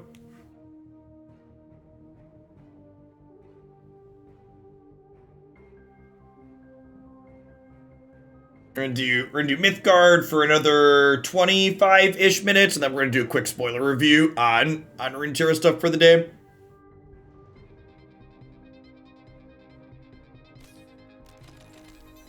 I think this ice board is my favorite click effect for boards in Mythgard. The way the crack spiral is so satisfying. Has a good tactile sound too. Actually, one of the things it's such a small thing, but like so, and this is another thing that Mythgard does well. These are little things that like they don't really ruin the game, but they make it worse for me personally. I really dislike that Runeterra doesn't let me rearrange cards in my hand, and that most of the game boards don't have a tactile click effect. The fact that you can't do this on all the Runeterra boards makes me incredibly sad. I just like it's just it's all I want to do, chat. It just feels right. All right, what are we playing here?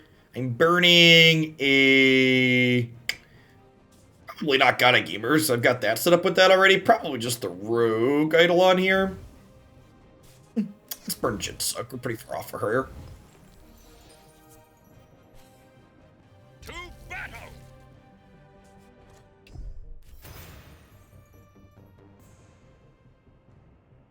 Captain Fidget reporting for duty. Yeah, and Christy, it really annoys my wife, but like when Christy and I'll be sitting there and like whenever I can't sit still, my leg will just like sit there and bounce. And they put a Vladma helicarrier into their thing, which is kind of scary. I guess I have Thunderclap here again. Do I just trade these and then drop Rogue Eidolon in front of it? So, Dr. Mr. Bunny, with the free Mythgard promotion they're running right now, you're going to be able to get the entirety of the core set for completely free. So, like, the most decks in this game are probably like half or more core set cards. They didn't really power creep their expansions, which is nice. So, like, the buy-in is, like, super duper reasonable because you're gonna have a bunch of core set stuff. And the other thing that's great too is, I mentioned this before, if you decide to budget, like, you know, I'm short this mythic, you can only play one copy of this mythic in a deck. So like your deck isn't a full playset worse than your deck. The core of most decks is not mythics. Like this deck, for example, I would consider God of Gamers irreplaceable, but like Rogue Eidolon could be replaceable. A lot of the mythics near Blackheader, like they're just kind of good cards, Kara Morning wise, but like if you replace them with something that's a little bit weaker, the amount that you're drawing that weaker thing isn't super high.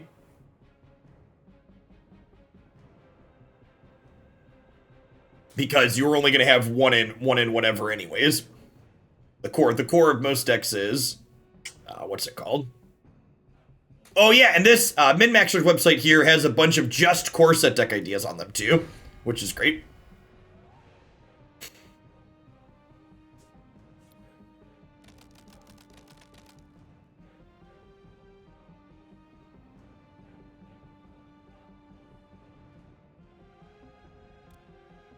Really hoping to draw a blue card that I can burn here, because I would like to play Shatterstone Palace, but I don't want to lose my Thunderclap with them having all these good boys in hand. Snow Bart, thanks for the follow.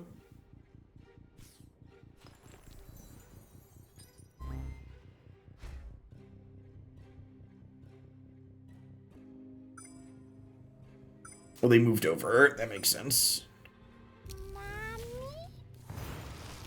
Mommy? As not a blue card that I can burn.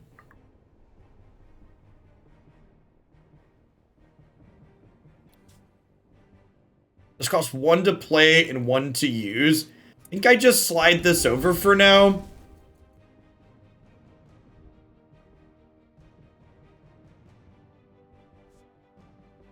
All of my cards are good. I don't really know what I want to burn here. I think it's Coxinga. It might actually be God of Gamers too, although I guess I'm gonna God of Gamers and then put the Tiger Hook swords on it, right? Maybe with the Rogue Eidolon, I don't need Thunderclap. Maybe I don't need the Palace, actually. Let's burn the Palace, actually. Keep the Thunderclap in the tank.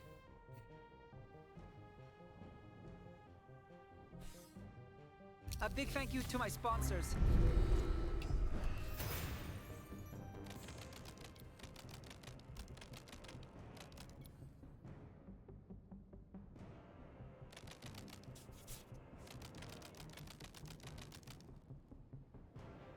One of the other little things I like that Mythgard does different than a lot of other card games is Runeterra and Hearthstone and a lot of other digital card games give you a hard hand size limit, where if you go to draw a card over a certain point, you discard it or burn it or whatever instead. And in Mythgard, you discard at end of turn, similar to Magic, which means when you're doing like go big things like this, you don't feel like you're getting punished for like having all these created cards in your hand.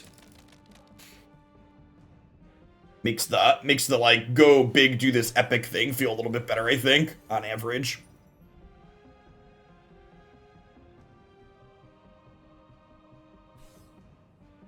What is lost?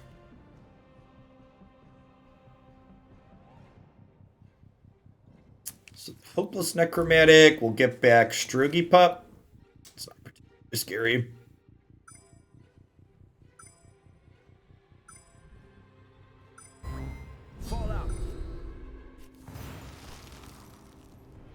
Okay, so this doesn't take retaliatory damage when attacking.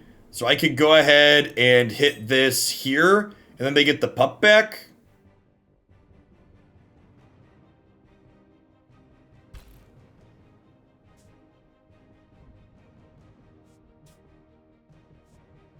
Might be right to get this down this turn.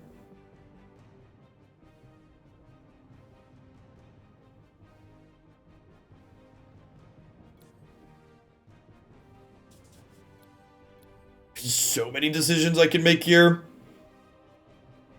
It might even be right to just like, so I could put Mantle on here, and I can hit this, and then I can hit this, and then I can hit this into here. Seems potentially fine.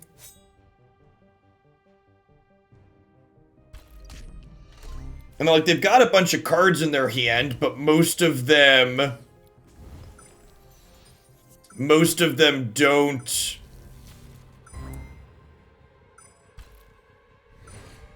Most of them are just these dogs, and I've got the Thunderclap lying in wait.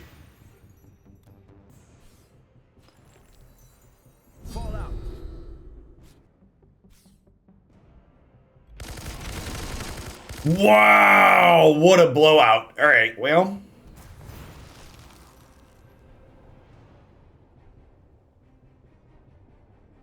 Well, shit. I thought we were really far ahead, and now that card takes him back to parity.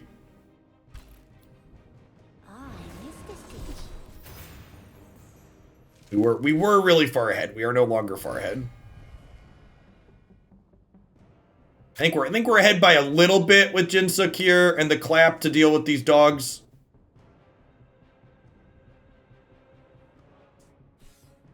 These get +1/+1 for adjacent canines. Like they can play some dogs out, we can clap, we can kill the middle one, a bunch of them die. Because these do take they can only play 1 per green threshold, so I can only play 3 of them this turn.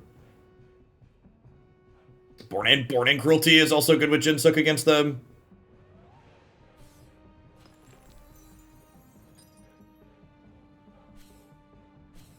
Deploy!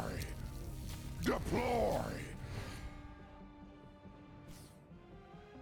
Deploy!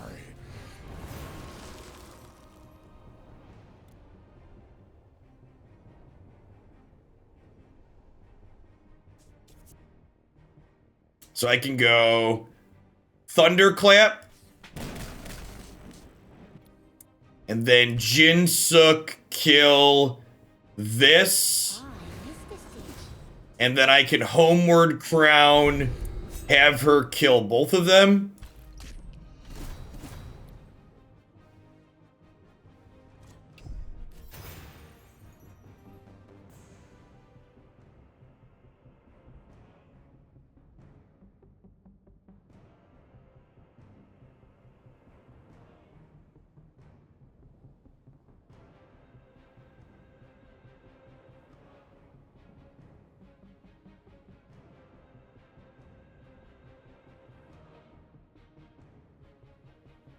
Think we're behind at this point.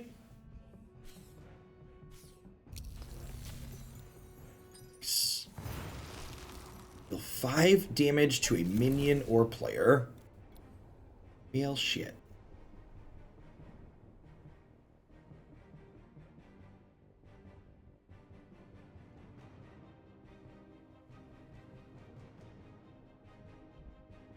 Do armor and fragile cancel each other out?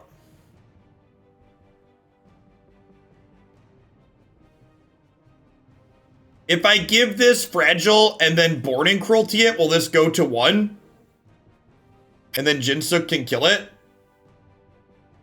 Oh wait, I could just boarding cruelty, right? Yes, we'll put it -4. Okay. And this gives -2, -2. Okay. Do I deploy this? I don't think so. I think this is valuable with the rest of these here that they have going on. I could burn a Locked in the Ice. I probably don't need 2 of these, huh? And I can deploy the Shinobi of Chains.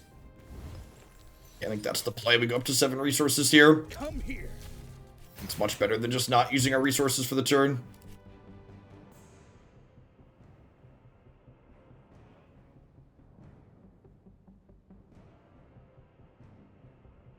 This blue-purple deck speaks to me, chat. And then since we cleaned out some of the kind of nonsensical cards it was playing, I like most of what it's doing here. Hits scratches a lot of those, the things I like to do in card games.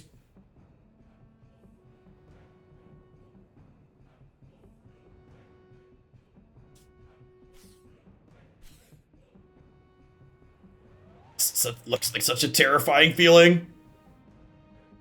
Trapped under ice inside of water. Artwork in this game is great.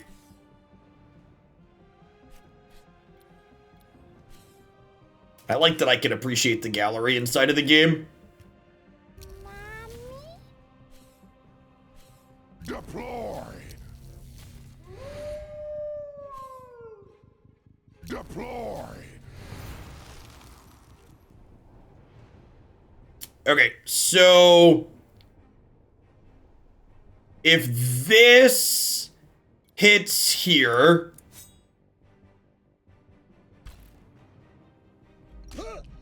I can take this and pull this over here and stun it.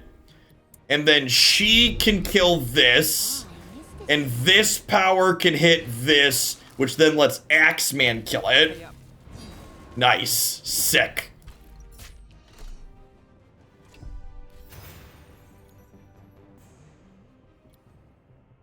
And then Jinsuk is ready to ult next turn. Gives us the ability to bounce something every single turn. I could have burned this to play the Black Hatter, but I don't think I really need to get this into play ASAP, and not burning another card would be great. I think ideally I only need 7 resources.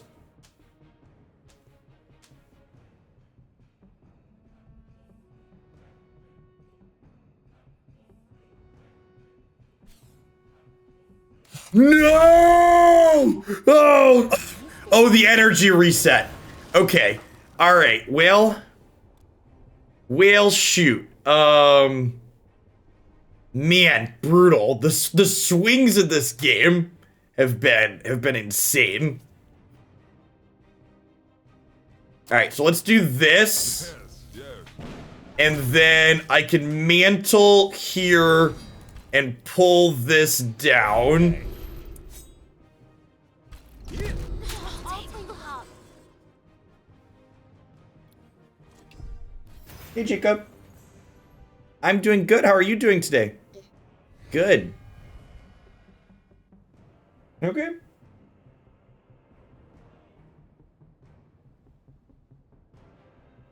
Thought I was finally gonna get to Ultimate of Jinsuk, chat. She did still have the crown, which is nice.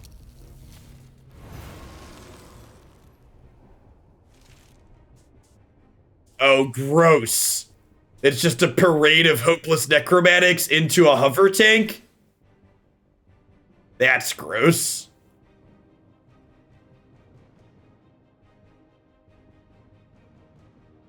Okay, well, I guess I'm playing Blackadder, and then passing? I want them to have to spend their action attacking in, right?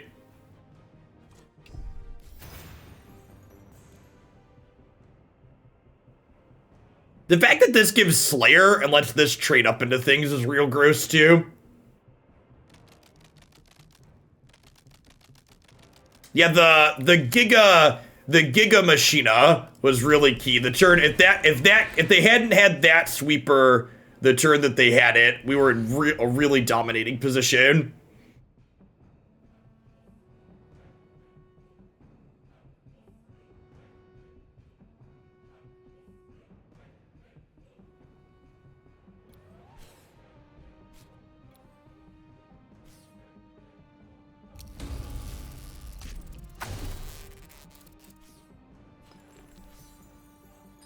What is lost? Well,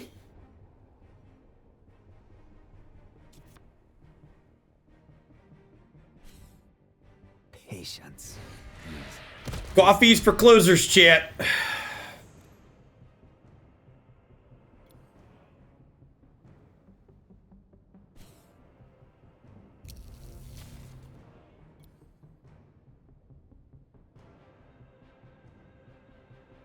Shit, and that lets them take my Locked in the Ice here. If they want to discard, I assume they're fine with discarding the Born Again. Well, they have to discard at random, right? It depends on if they want to coin flip on this other card.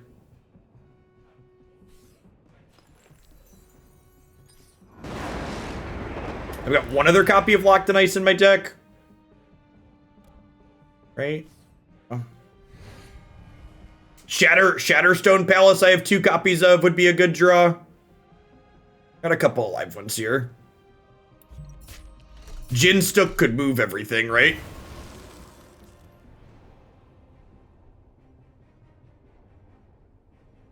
Well.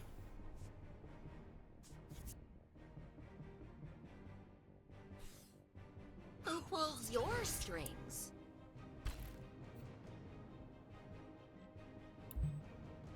Let's head over there.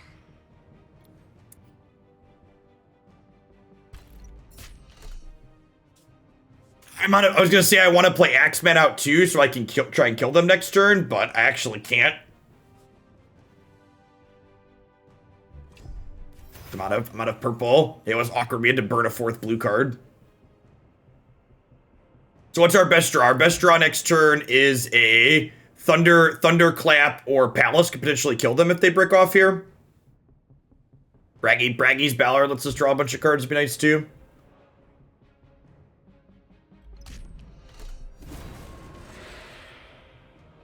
Will they draw a way to kill this? If they kill this, the game's probably over. Ooh, yeah, Racer's potentially lethal too. We got a bunch of draws that can end the game next turn. Because they can put this down as a blocker potentially if they go like blocker, but this Jinsook can kill this one, and this is agile.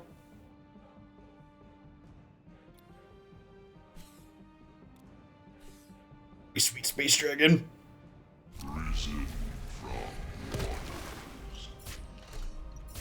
No! Oh, no. Man, what a brutal top deck.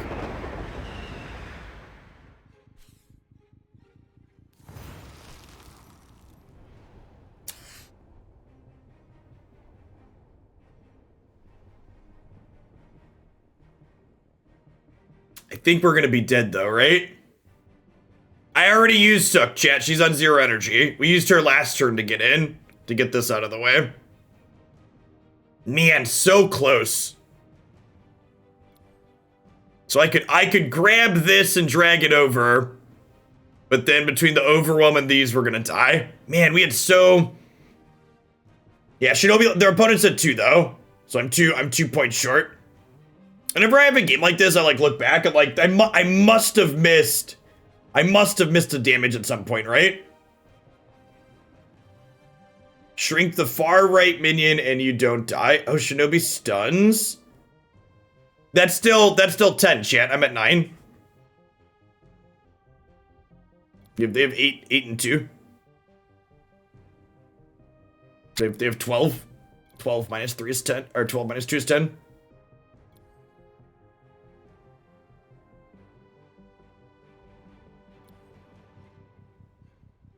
Oh, you want me to move the 8-7?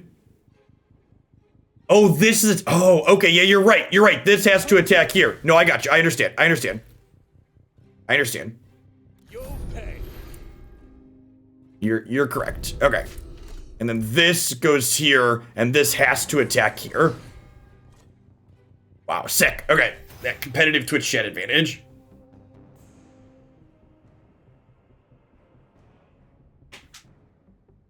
Down to the wire, chat. They need a removal. They need a piece of removal for this. Because this isn't a blocker because of Jinsook. Now we probably die anyways because we're feeling good. Peak card game, right? I figured it out. Top deck. Kill you anyways. That doesn't do it, right? That doesn't do it. They're dead. We did it. We did it. Our deck's so agile, chat. Now, look at how agile our deck is.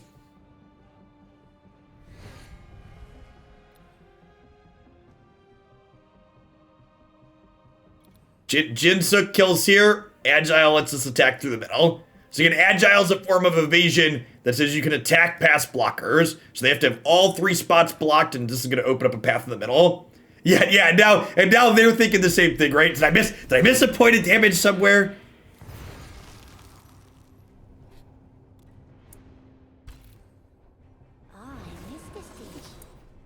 That's a great last game for the day. That was fantastic.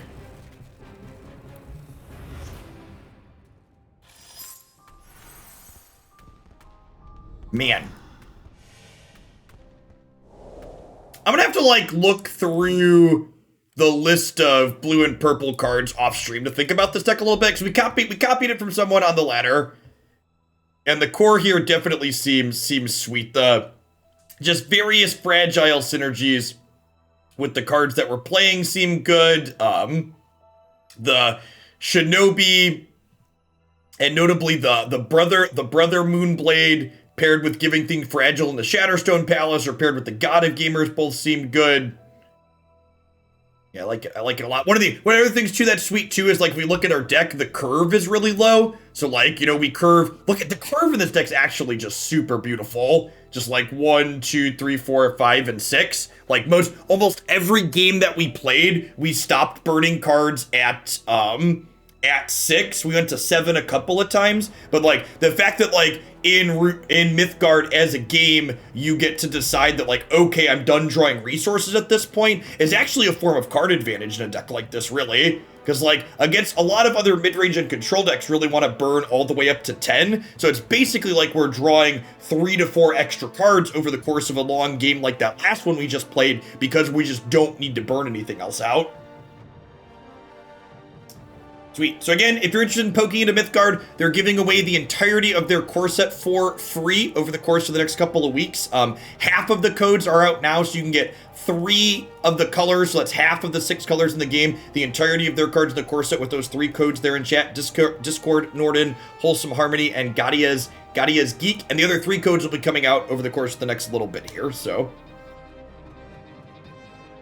All right, let's shift over before we wrap up final for the day. I'm going to take a peek at Runeterra spoilers.